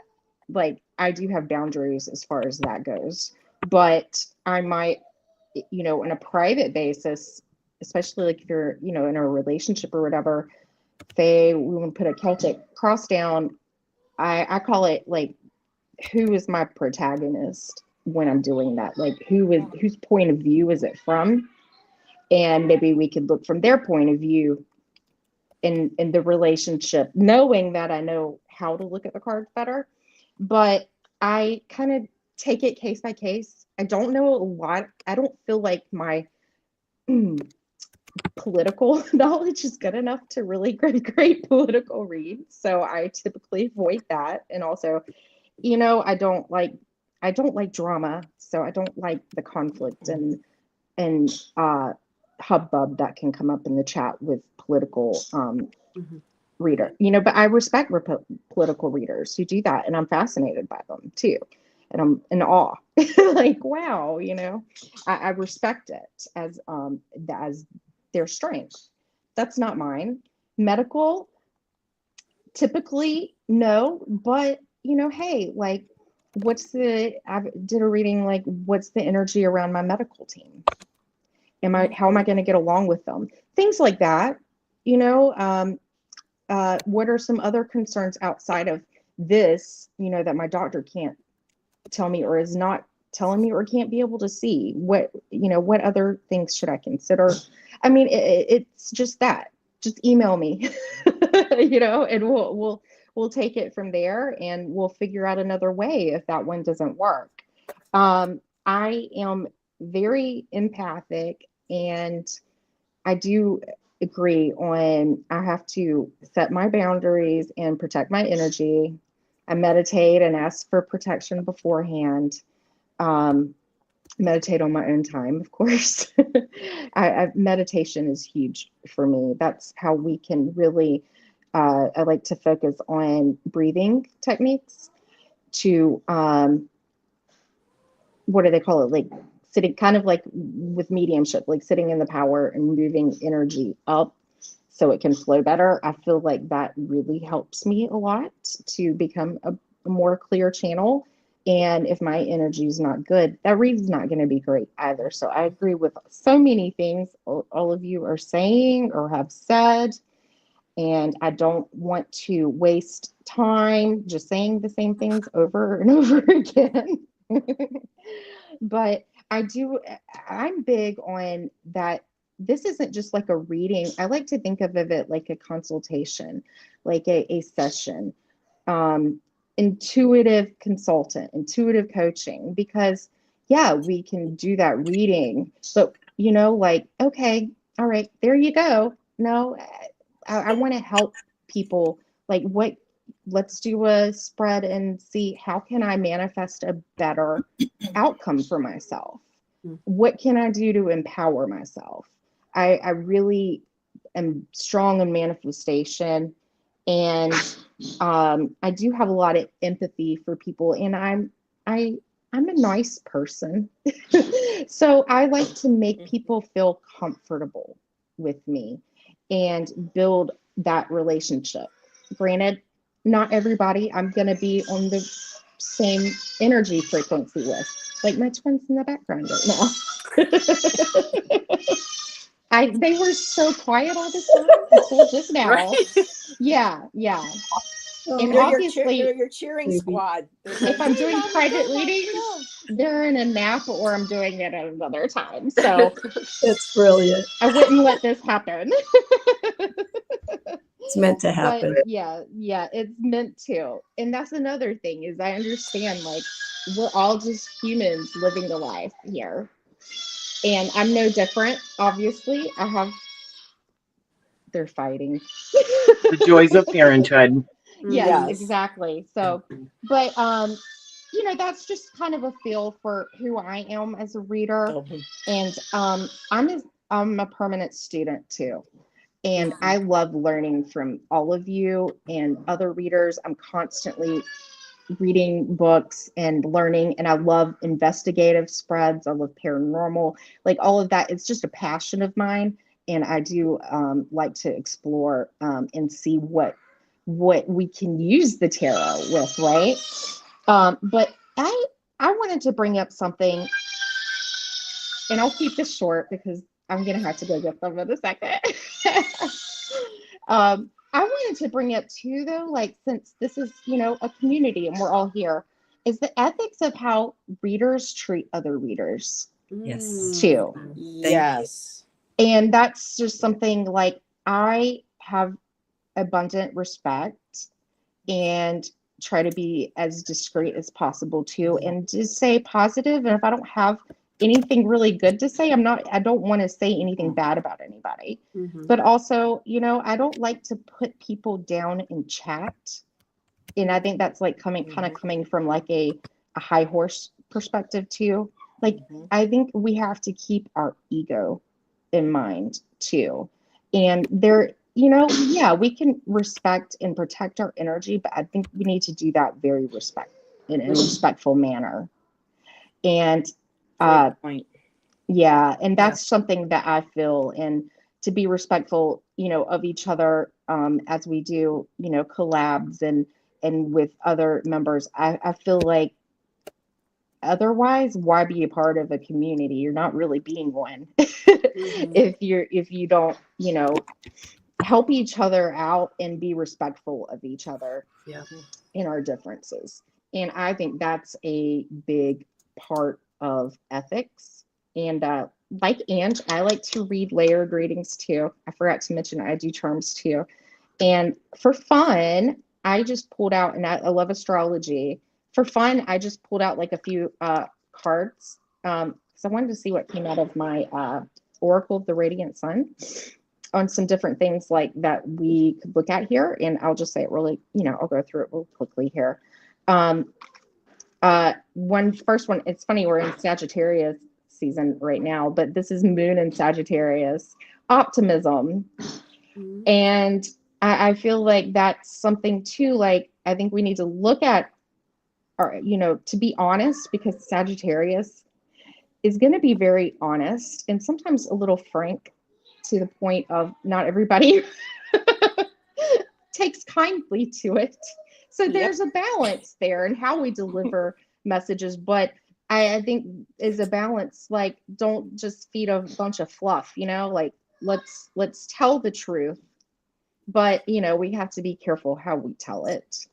And loss, I got the Saturn in Pisces here in the 12th house. And these are the sacrifices, you know, like I think of like our boundaries, you know, like what am I willing to sacrifice as I do this? And I think that really, I mean, Saturn is, you know, teaches us about our boundaries, right? And so what is, you know, worth the sacrifices that we make here. And I had drama come out, and, you know, like readers who have drama. Yeah. And this is Mercury in Leo, how we think, how we communicate. Leo can be a little bold, and I love Leo. But, you know, like, can get a little bit in our ego.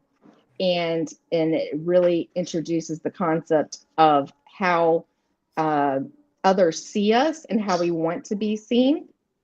So, you know, like, let's just be mindful before we roar or snap back. And I thought that was funny.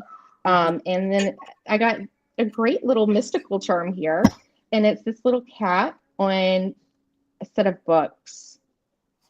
And I think, like, we should always be learning And I think the book that Kim shared is really great to tie into this. And I want to read about it to increase my knowledge. But also, you know, this book, I mean, this cat is sitting by itself, you know, like I think we have to retain our boundaries at the same time and be respectful of that. And then I had a little 4 come out for, what is that? Like all, you know, stability. Like we want to help people make their lives more stable and have heart. It's the most important energetic center of us, and offer means of protection with the helmet, give warnings to empower them, and to grow with a red flower, and the red, you know, is our passion and our heart there. So anyways, that's what I wanted to share. And sorry for the hubbub in the background. No, and thank you it's for okay. listening to me. That's great, Karen. Thank you so much. And don't ever apologize for Thank your you. children. This is live. This is real life. You know, we don't try to be Hollywood here. So thank you Right. so much. You bring up a lot of really, really good points in terms of, well, everything that you shared, of course, but you know, yeah, definitely how readers or other treat other readers. In the chat, Yep. there was some good conversation about how, you know, somebody will come to one of us for a reading and said, oh, but you know, this other reader said this.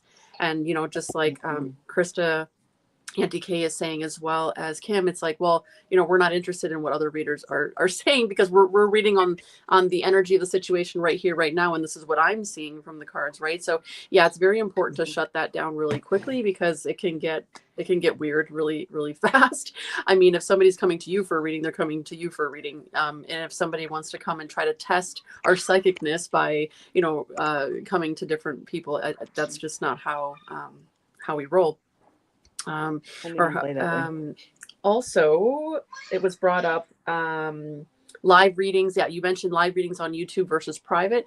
Yeah, you know, definitely I have read for people live on YouTube, and then behind the scenes have contacted them, like asking them, you know, would you like to go a little bit deeper? Not that I was asking for money. I just felt that I had something that came through to me that I was like, I don't really know if you want me to put this on YouTube. You know what I mean? Because like you said, it's sort of open to the World Wide Web. And so that is a very good point that you make, to sort of make that distinction between what is appropriate for, you know, just to blurt out here for everybody to see.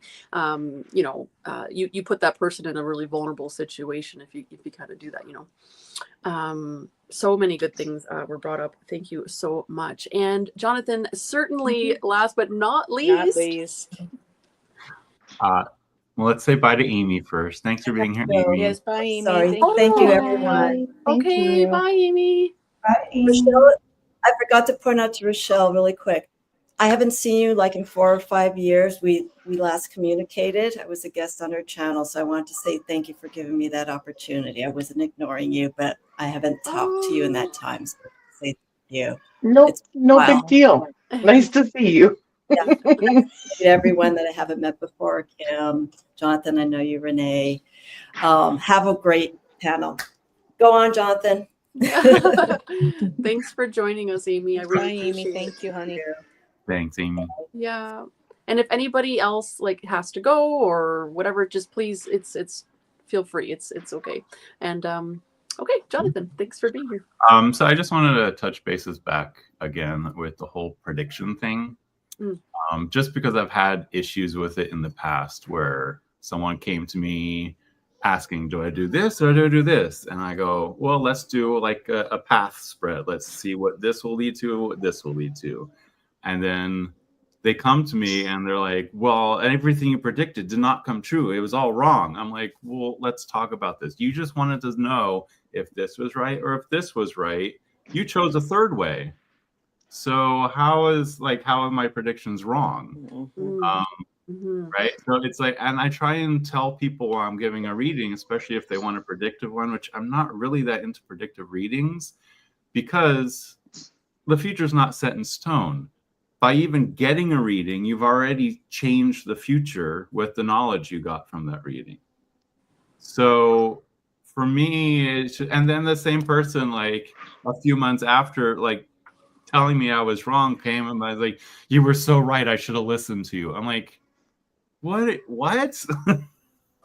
Like, you should have listened to me in the first place, not decided that I was wrong and then decide I was right. It's like that's one of the reasons why I have an issue with predictive reading, is because I say that I always tell them it's like, yes, we can see what the most likely outcome is from right here. We're just taking a step back, seeing the big picture and seeing what path you currently are on.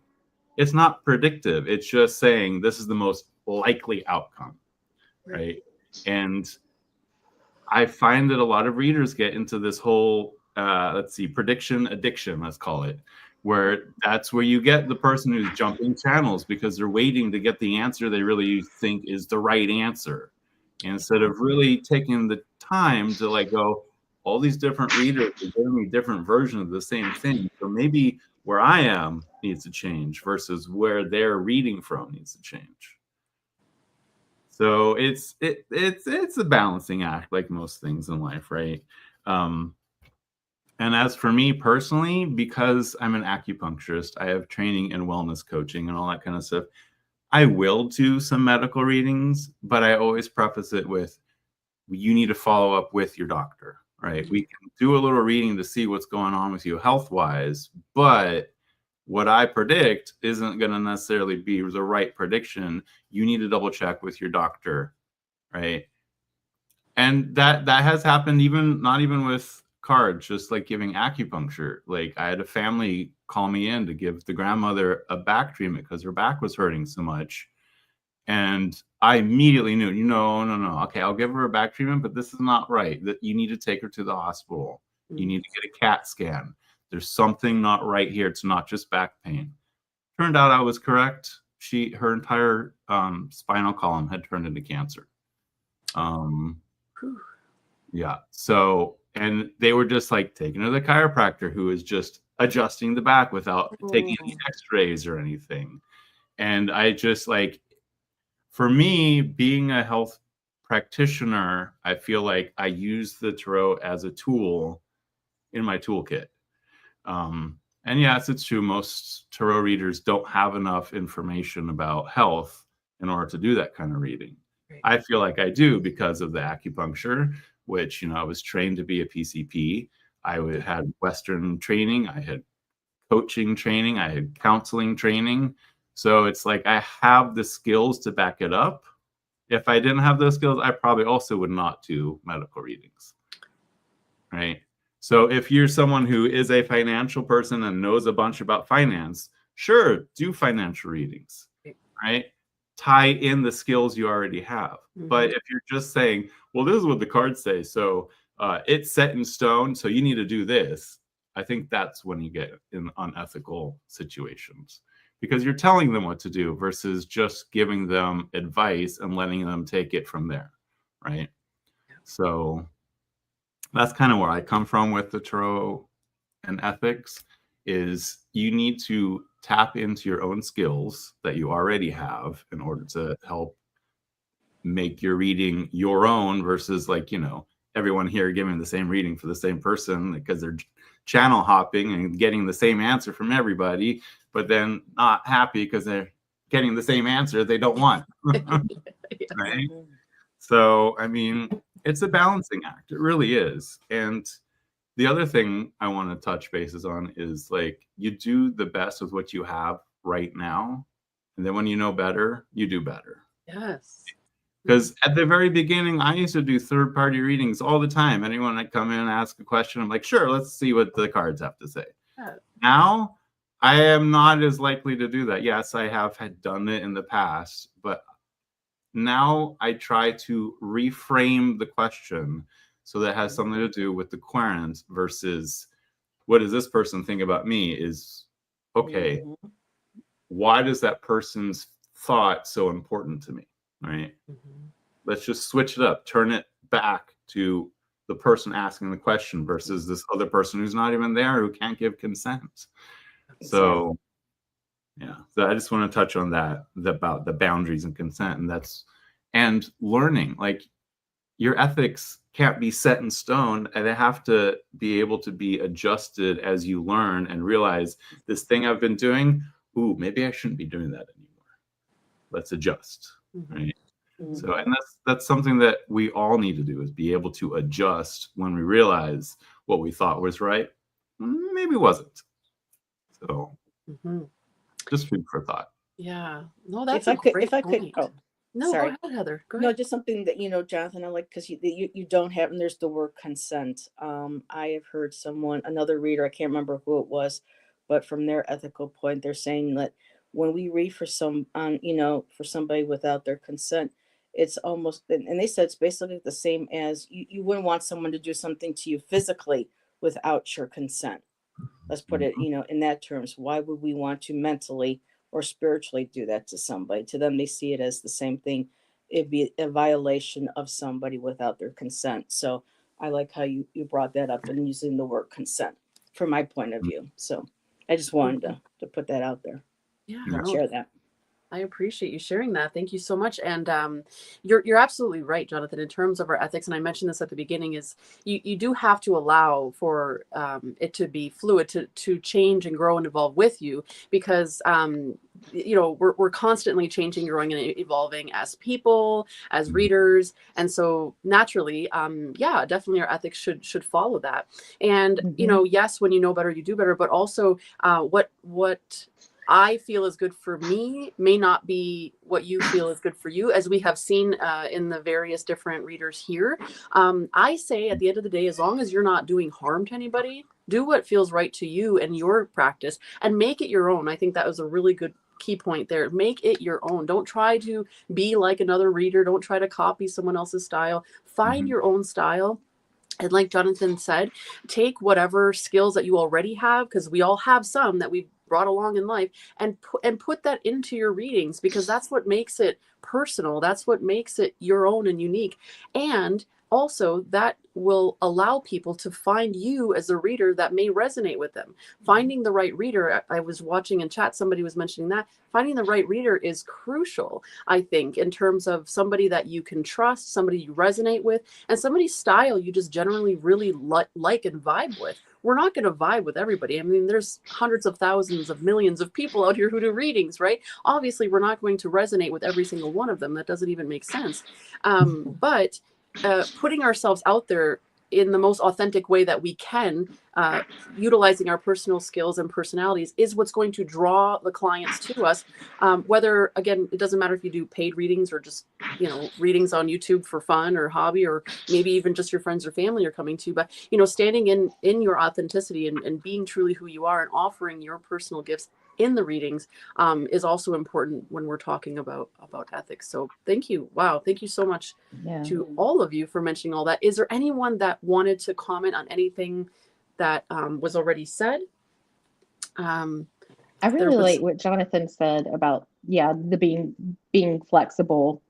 And then what you just said made me think too, and just like drawing into our own gifts and things that we're learning, is I find I don't have to tap in to energy outside that. I know more astrology now, and I'm learning so much, and can, based off of just knowing a sun, moon, and rising and how somebody's going to approach something, it gives me a lot of information.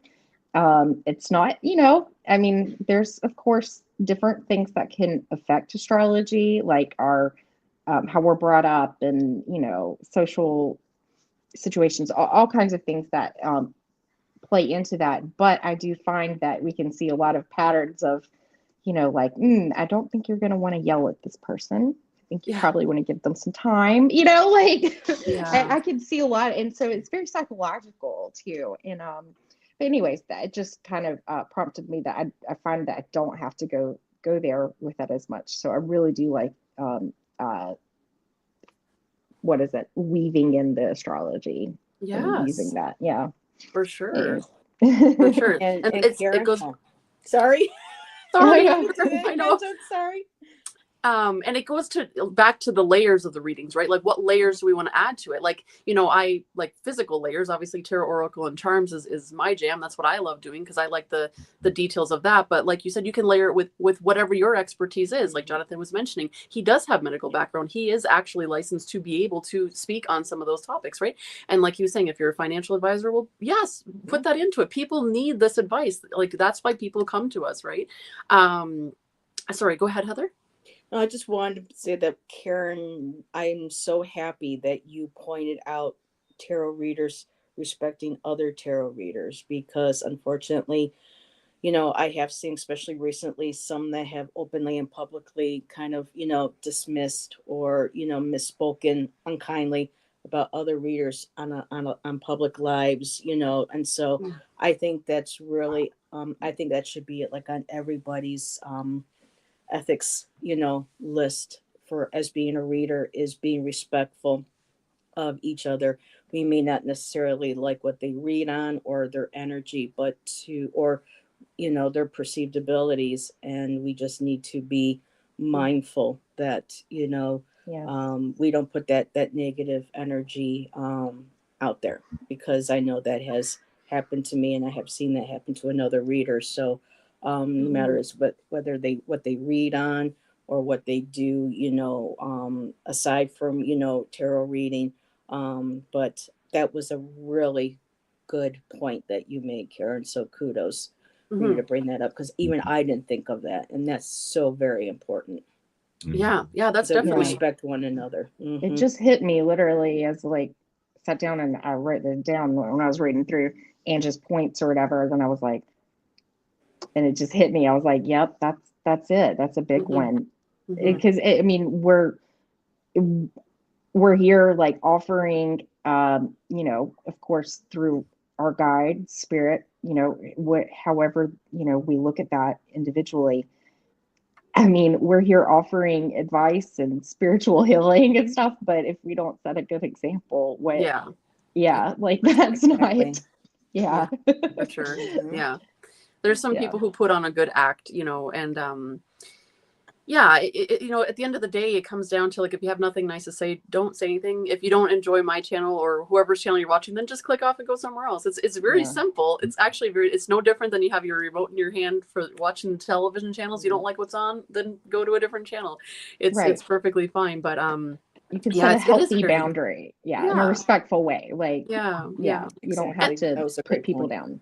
Yeah, and that not just other readers, but other people who are in your chat too, right? The energy of your chat, if you are doing live streams, the energy of your chat does reflect on the outcome of your live stream, right? So being able to manage all of that is a lot of work, but it's very important to me personally that everybody's being respectful in the chat, because otherwise, people don't want to sit in that energy if it's not.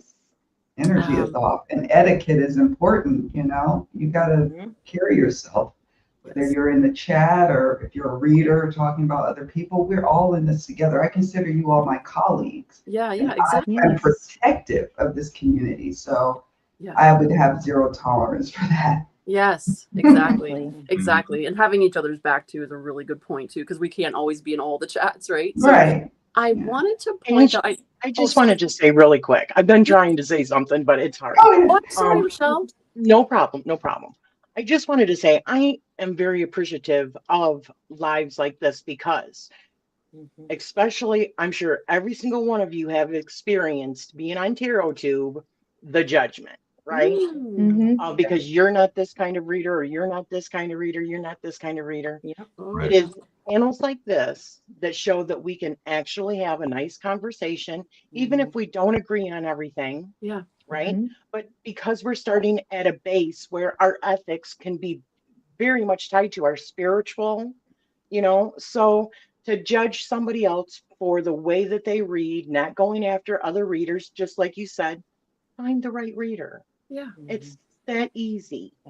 So we can have a nice conversation and accept people for who they are and what kind of reader they are, rather than knocking them down. Let's lift each other up. Yes. And let's maybe look at the way somebody else reads and maybe see it from their perspective, because we might actually learn something, right? So that's all I learned a wanted lot to say. today from Thank all you. of you. Great thought. Thank you. Yes, that's a great point. Thank you so much, Rochelle. And is there anybody else? I didn't mean to. Is there anybody else wants to say something regarding that, or anything else? Because I want I everyone. just saw Rochelle's comment in the chat about how it's not black and white; it's all different shades of gray, and that's so true. I mean, it's not black and white. Each of us has our own path that we're following, and so we're doing what we think is right in the moment. We might realize that's not necessarily the right thing and shift our path a little, but then people are going to judge us for what we did. Yeah. Right. And not realize that we're not the same person we were 2 years ago. That's right. Yeah. Yeah. Oh, Definitely. We're all so there's our evolving, practice. Yeah. giving each other space for that and not just assuming we're still the same person, that we haven't grown. I think that's a big part of it too. Exactly. That's right. And to personally watch, like I've followed all of the channels here and many other channels, and it's for me, I love watching growth in all of us. Every single one of us sitting here, has grown as a content creator, as a reader, as a person. I think it's a beautiful thing, and I think, like you said, if we're more supportive and lift each other up, we could go a lot further in life. But having said that, not all of us will vibe with one another, and that's okay. But then, like we were suggesting, then just don't follow that channel anymore instead of harming somebody, because at the end of the day, like just be a kind. I think, what was it, Elizabeth in the chat said, be a kind human, just be kind. So that is fantastic. There's so much great conversation also happening in the chat. Now, there was a question from Summer, and she says, if a person wants to change a third-party question, would it be more of a, instead of he is cheating, it would be, can you trust him? Is that how to handle it for those who do not do third party? So this is a great question. So this is like helping the queer rephrase a question that suits your personal ethics and reading style. As we've seen in the chat and even here on panel, there are people that read third party, and there's absolutely nothing wrong with that. But then if whatever your personal thing is with third party readings, you need to feel comfortable on reading that, then you need to help them reframe the question. So, in that situation, what was the question? Would it be more of a, is he cheating? I would maybe make it a little more specific. I mean, even if you have cheating to ask that, then you trust, feel already that there's something there, and that's a red flag, is what I always bring up too. True. If you have to ask I would that say, question, can you trust them with your heart? Something like that. What has happened that you feel that you have to ask this question intuitively or in your heart. What do you think is? I mean, yeah. So that's something that I would probably bring up. I think it was Kim that pointed it out originally, though, like when you're reading third party, that's what you're actually reading, is you're reading the energy around the person asking the question. So that is a fantastic point to make. So you're not necessarily tapping into the person cheating, you're tapping into the energy around the situation. And that is oftentimes how I will reframe the question, just so that when I'm tapping into it, I know what I'm tapping into. More times than not, when I'm rephrasing a question, it's for me so that I can accurately tap into what I'm focusing on. I'm not focusing on Johnny cheating. I'm focusing on like the energy of the actual person asking the question, because as Kim mentioned, you're going to pick up on that. As a reader, you're that's what we're doing here, is we're picking up energetically of what is actually happening. Right. So, I mean, that's probably more the person. I'm not saying that person could not be cheating on them, but when you see so much around about cheating and I mean, they could have been talking to a friend and a friend said something to them. Where's that underlining energy coming from? Or do they have past relationships where this happened? Get to the bottom of why they are feeling the way that they're feeling first. That's how I would rephrase it. Why do you feel this energy to begin with? Why do you feel insecure about this? And then, is there kind of signs that you're seeing? And actually have a conversation. That's why, for me, and I know that there's some people here that do like the hotlines. I was going to do them, but I just couldn't do it. I don't think I could do like a really short, condensed, because I would want to have a conversation with the person that's coming to me. Now, I'm not saying that you can't, but the thought of taking like money per minute or however that works just doesn't stick right for me. So it's not like the right fit for me. So yes, I would want to have, like you're talking to your doctor. Mm-hmm. Tell me, I've got to know all the little details that help me to do my job the best for you. Yeah. You know what I mean? So Yeah. yes. And the thing with the hotlines, I'm hardly on there, but when I am, I have regulars. So it is like a conversation. I like to think I'm their girl, like your girlfriend. Yeah. And Yes. sometimes we lose track of time, and I look and it's like an hour later. I'm like, oh my God, we're talking, we're dialoguing. I prefer to get my clients, I'm their chosen reader. And yes, if I get a new querent or a new client that comes through, great. But Yeah. I have a regular relationship with them. They talk to me about their career, their love life, their best friend who got on their nerves last week. So, yeah. And that is ideal. I would think Yeah. that that's ideal That's right there. about all I could do. Yeah. Yeah. Yeah. And somebody in the chat mentioned a tarot psychic healer says, I did hotlines, but callers callers who are abusive and were greedy. I mean, we could have a whole panel discussion on psychic hotlines, of Yeah. course. I hang up on you. Well, yeah, exactly. Yeah, you definitely have to have strong boundaries, of course, in any reading, but that setting is different. And it certainly takes a very specific person to do hotline work. Like it's very different than any other line of work. I did try it for a while, and it wasn't for me, but I definitely see that there's a need for it. There's these people that are out there that want the quick and the fast, in terms of readings. And there's obviously people out here who are amazing doing it. So I just think that there are so many different ways to deliver a reading, and certainly the hotlines have their place as well.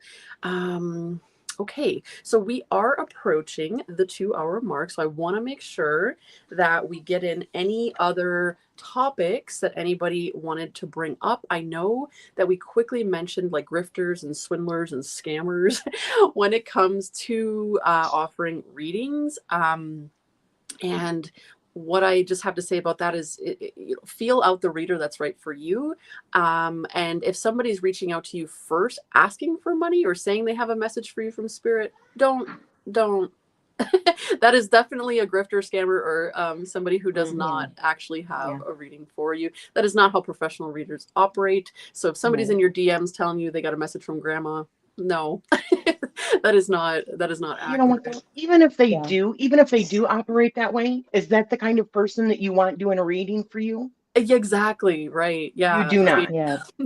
They're Or already they tell showing you they you. want to lift the curse that's on you, things like that. Like, pay me $200 and I'll lift the curse, whatever. Oh yeah, And if that's you don't, God. then they put an extra Yes. curse on you. yes. Oh, Give us a bad name, you know? Yeah. Yeah. Very So much just so. do your homework, I mean, it's no different than that email you get in your box. Like, don't click on it unless you know exactly what you're just feel it out, right? So I have a quick question. yeah, of course. So what does everyone think about these supposed readers on Etsy that like people pay for a reading, and then these supposed readers just get AI to give a reading and then cut and paste and email it back? Yeah. Seriously? Seriously, Oh, there's that was a a lot of people That's a thing? on Etsy getting complaints because their readings are AI generated. And it feels like plagiarism, like in class in an Oh. essay. Like it's a false representation. You're plagiarizing spirit. Yeah. I mean, what do people think happens when you use the little like applications though? That's all that is also. I mean, maybe it's not AI, but it's a computer thing. So as long as they are letting people know that that's what it is up front, then I still think it's a reading. Okay. But would I want an AI reading? No. Well, and some of them don't tell it up front. It's just That's a tarot reading. And they should be The reported. person realizes this email I got is pretty much written by Chat GPT. What? Yeah. I'm like, Yeah. I could ask my Chat GPT some stuff myself. Right. Yeah. Why pay somebody else to put in the question when you could do it yourself? So. Oh wow. I guess in that case, the best I hadn't thing heard of that.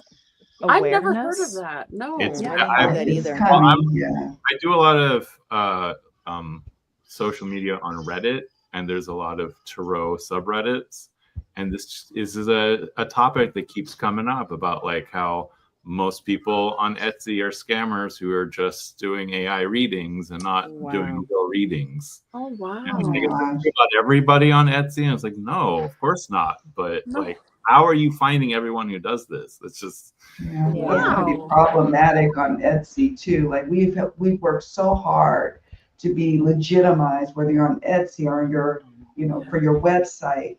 And at any point, that could be taken away. And for people to do that, it's Yeah, Right. I think that's why I like to have a channel, is for people to see who I am, you know, too. And Listen, I get to I meet am all a of you. conspiracy theorist. I am a conspiracy theorist, but you have to ask yourself, is that part of an agenda in order to make tarot readers look bad too, though? I know. Yeah, well, we You got know? Tarot Destroyer and the trolls that come. Yes, the in Tarot that make us- Destroyer. So, that could very well be something to keep in mind as well. The best thing we can Conspiracy do away, is Rochelle.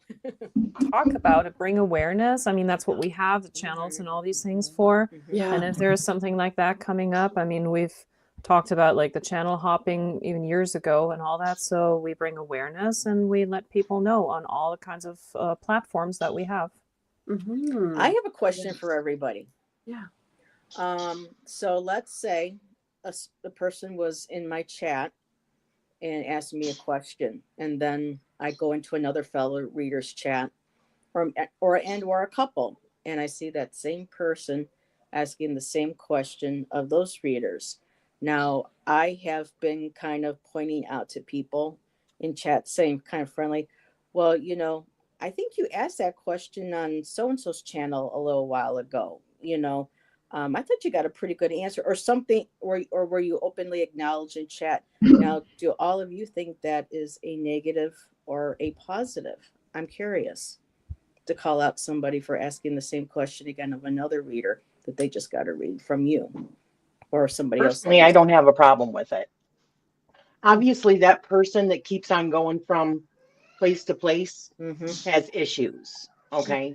And it is our job as guides to continue to give that guidance. If you're completely turned off by it, I mean, you're doing public readings on your channel, right? That's the way I see it. So you're going to come across people like that. So my take on it is just to come from a place of compassion, because we don't know what's going on in that person's life, and just give the best reading that you can, or choose somebody else in the chat over that person if you see them doing it. But I don't personally have a problem with it. I think you do it tastefully, Heather. I've seen you do it. I've been in a chat where you've done it. And I was like, I try to do it, very. Yeah, you do, and you're just but like, is that maybe a good thing to do, though? I was just curious. Is that really helping you? Yeah, like you do it very well. I gotta say that. And Robin, and it's your boundary, right? So if that's not something that resonates with you, then you have to say that. It's okay. Yeah. It was But I don't know if I have the place to say that in another reader's chat. That's why I'm curious to see what my other fellow readers have to say. I mean, I don't like it when people go and ask people the same question over and over, because I feel like it's taking away from other people that, could have really needed that. I guess like a respect thing. Yeah. Okay, Robin, I'm sorry. Oh, I was just going to say, if I was the one doing the original reading, I might feel offended. But actually, it's a different reader with a different deck and a different perspective. And I think that all of those things are kind of valid. I read for myself every day when I go to the cafe, and I take 5 decks and I ask all of them the same question. And I'm not expecting a different answer, but I get different perspectives on my question from the different decks. And I think that's interesting to sort of like gather those all together and sort that out. And there was something else I wanted to say, but I went off my track. I think of it, I'll come back, jump in. I've actually seen this like a couple years ago. There was one person who I've also seen in a live reading on Jonathan's channel.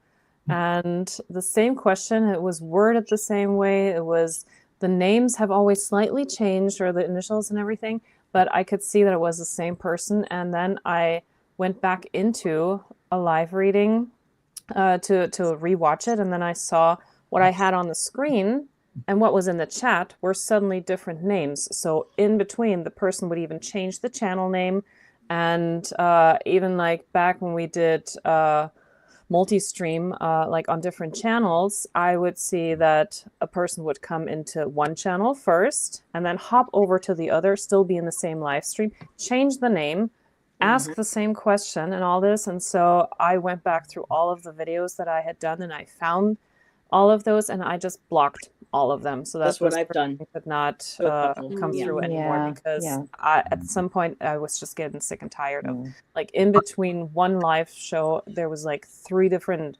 channel names with the same thing, and it's just ridiculous. I think So can I ask a question there then? I mean, why do you have a problem with people doing that? I mean, honestly, why do you guys have a problem with people doing that? Is it you feel like it's taking up too much of your energy, or? I Well, just for find for me, I think it's it's because you could see the wound. yeah, it's Sorry, Heather. doesn't Yeah. really no, help it's okay. them. It doesn't help Because me. why? It doesn't help I them. think also I when I stated my thing, appreciate the idea of different perspectives, but I think a lot of those people probably just want a different answer, and that's where And they're taking up our time. I don't our have energy. a problem with consulting different people to get a more depth of perspective, but it's like, oh, I didn't like her answer, so let me see if this one gives me the answer I want to hear. That's a no-no for me. But you can't really, I don't know that we can claim power or control over people's, I mean, I suppose we could weed them out in in chats for readings, but that's kind of like policing too. So I don't know. What if they're also looking for the right tarot reader? Maybe they're, I mean, we just don't always understand what is in the mind of the person that's doing that. I mean, I've talked with Summer, she's in the chat here, and she does like a lot of shows, like psychic shows and stuff like that, or, for her crafts and stuff too. And there will be tarot readers lined up in their booths. And she will sit there and watch people go from booth to booth to booth to booth to booth. And if you're paying for it, I get that, because somebody doesn't want, to take advantage of somebody that's spending their money if they keep asking the same questions. But if you're doing live, free, public, how are you hurting that person? How do we know? That's why I ask. Honestly, I don't understand. Well, for I would me, say. oh, go ahead, Karen. I'm sorry, Heather. No, go ahead, sweetheart. We keep trying to talk at the same time. I'm so sorry.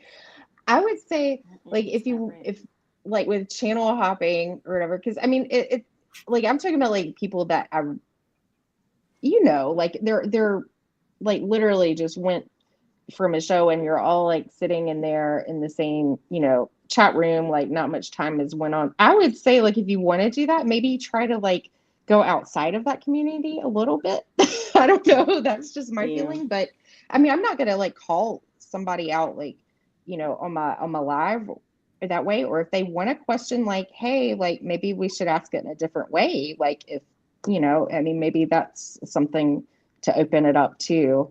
But I mean, I can see all of your points. I don't have like a hard fast thing. I'm Well, there's kind some of like people that intuitively abuse that, guided, though, with us. There's I'm some just people you seriously, see. I just don't understand, because it doesn't bother me one single bit. But I don't do lives like you guys do all the time either. So I just don't understand that whole, Yeah, Maria? Yeah. Well, in my case, the one that I experienced, it was a love reading question. It was always, does so-and-so like me? Or will I get together with so-and-so? It was always the same question. There was no nuance. There was no, and every single reader, I've also watched those answers from other readers, and it was always a no. And so the person was just channel hopping to get that final yes and to be validated in their desire. But it just wasn't happening. And so I didn't find any of that constructive, and that's why I had to just block it. That's a good explanation. Yeah. I mean, I understand that. But in that point, well, granted, it is a free online public reading. But in that point, those are the people that you would want to, hey, I see that you're doing this. Is there something that we can help you in this situation, or try to answer, change the Yeah, questions a little bit? absolutely. But with it being public, I don't know. What we did try give it was, because it was also in something that we did together, that person was there in I that know who chat. you're talking about. We tried to kind of, guide in a more like self responsibility kind of way, like, start with yourself and all that stuff, but it Yeah. just didn't stick. Well, after a Can't while. help everyone. Yeah. Jonathan. So my thing is, like, it's not so much the channel hopping, because I agree with Robin. If they're channel hopping, maybe they're just trying to get different perspectives. It's the thing that Maria was talking about the person changing their channel name to keep coming back and getting a different question, or the same question with a different channel name over and over and over again, and hopping that way. That's shady. That right there is where I draw the line. If someone just wants to, the same reading from different people to get a different perspective, yeah, sure, no problem. It's the people who are being shady about it that I have an issue with, right? And I just don't even understand that. The ones who are like won't change the question up. It's just the same question from channel to channel to channel. Like, get a little bit of like a slightly different variation there, then I'm not as likely to have issues. It's the ones that, like Maria said, they're hunting for the answer that they want. Those are the ones that I have issues with. Yeah. And being manipulative, it sounds like, right? I mean, it's one thing you're like, I'm hurting right now, and maybe this other reader is going to give me a little bit more insight about the situation than the last reader I just sat with an hour ago. But it sounds like this particular person you all have an issue with is being manipulative, which at that point, it's time for then you, like you did, to set that boundary of like, I don't like that. I'm running this show. You don't come over here doing that. Being like Tammy Pie, energy vampires, right? So that's part of that protective work too, that goes into this. So yeah. And they're not really free, the readings. I had to, sorry, Karen. I'm sorry, Karen. Go ahead, honey. Oh no, I'm saying like it's our energy, it's our time. You know, and you could there's be a cost. that space for somebody else. That's what exactly, Heather. Yeah. But, I hate it when I miss somebody. I had to block because this person would go from chat to chat to chat. They would ask the same question over and over. And then they were asking some readers, I want you to pull cards from this deck. I want this many cards pulled. And then as you're doing the reading, they're giving the answers back themselves in a chat about the cards that you're pulling. And I'm like, whoa, wait, what the hell is going on here? And it was, and they openly admitted that this was what they were doing. And these certain readers were still allowing this person, because I don't know if they were a member, they paid a membership or something. And so it was just like, I am not going to, I don't want this kind of energy. This is where my boundaries had to come into place. So I, went ahead and, I banned this person from my channel. Now, if I'm a guest on somebody else's channel and I see this individual, if I see the same question or whatever, I will be like, I just need to step out for this reading, and I'll be respectful. I won't say anything else. And then I'll just, go off camera for, if the other reader wants to read for this person. So it's those types of certain individuals that do that. They'll be in one live, then they'll jump into another live, and then they'll try to keep their eye on this live, and they're all asked, and it's just, and again, and then they don't, and then they leave, and then when you're calling them, they're not there, and then it's taking up time. Your personal time is taking up, another space that somebody else could be read for. So, I do take issue. That almost sounds like somebody that's trying to cause disruption in your whole reading, rather than somebody that really needs the help, kind of thing. You know what I mean? Yeah. That seems like to me, because why would somebody get that shady to do that? I don't. You know what I mean? And they were allowed to do it. They were enabled by other readers to do that, and that's why I'm like, not on my channel. I will not tolerate that. That's where my boundary comes Yeah. in, and they were blocked. Mm-hmm. It's kind of like trolling, you know, it's kind of like weird energy. Mm-hmm. Robin, sorry, what were you going to say? Oh, I was just going to say, as us being of service, I'm not sure it's really our place to judge. You know, I mean, we each can decide our own degree of ethics or procedures and how we want to handle that. But I almost feel like we should take each new person like they're there for the first time, and just do it. No, if you're in at somebody else's channel, I think I kind of agree with you. It's like I've caught myself being jaded or snarky in other people's chats. I thought, well, this is not good energy. Just remove yourself from it. So I leave because I kind of want to like, you know, they're not supposed to do this or that, you know, and it's like, when I do that, I don't feel it doesn't help anybody else. It doesn't help me. It's better to just pull myself out of that situation. Now, I was going to say something else, and I'm not sure if this is a whole different thing or not, but early on, I used to worry about when I would shuffle cards for a reading. I asked Kelly of Truth and Story, Kelly Fitzgerald, and she gave me the best answer. I said, how do I know when I've shuffled enough or when it's right? When the magic moment happens that I've just got it. And she said, every single card in the deck will have something to say about the issue at hand. Yes. And that just kind of blew my mind. It's almost like you could open a box fresh from the factory and not have to shuffle at all. But it's really true. There is something in every card. There's a way to find a perspective on the question from every card, which maybe makes it seem very random, but it's really how your subconscious or whatever tunes in to the symbology on each card, I guess. I don't know. Or that's the magic about the mystery of tarot, how it works. And that's why another person shouldn't read for another person's tarot cards. Mm-hmm. You know what I mean? Yeah, Another reader reading yeah, another person's tarot yeah. cards. Because they were meant for that person's psyche or that person's interpretation. Mm-hmm. Mm-hmm. Yeah, these are all excellent points. Amazing, amazing. There's so many different rabbit holes that we could still go down with all of this conversation, but I definitely want to respect. I know Renee and Maria specifically, it's late, really late where you are, I think.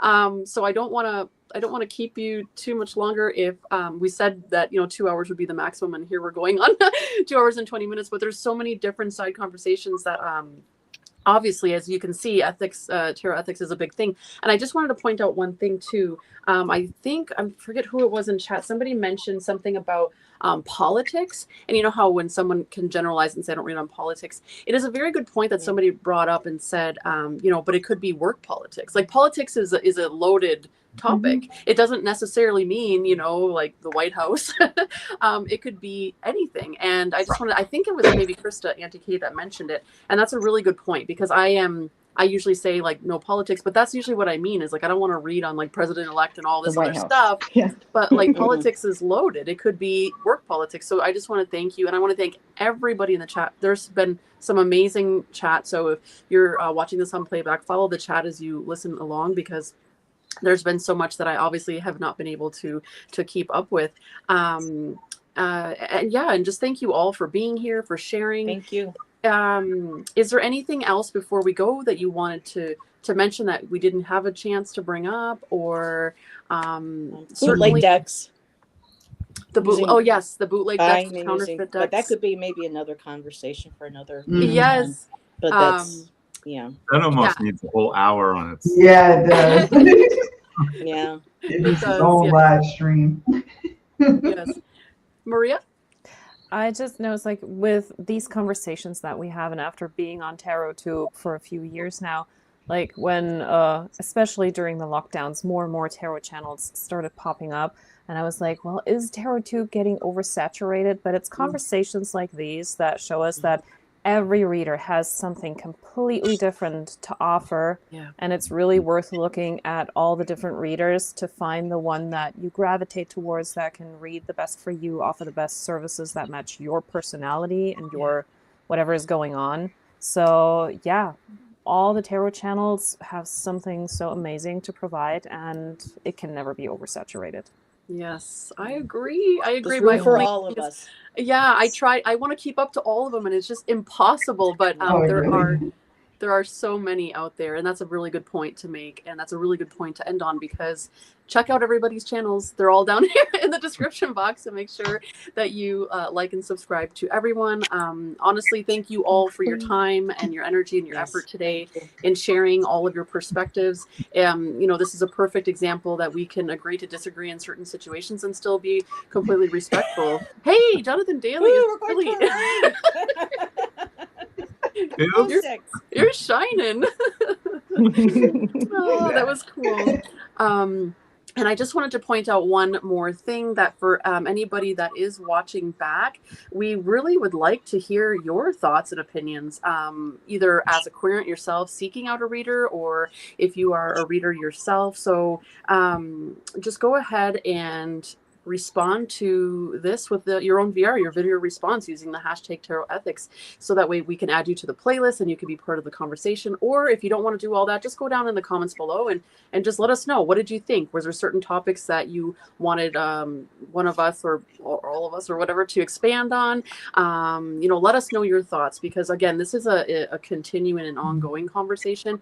Also, you'll see in the description box, there's other people in the community who have had this conversation. I'm sure there's many more that I missed, but Gerald from Tarot Stash and Anna from Astro Lady Tarot and Amy from Mystic Rose that you just saw here today.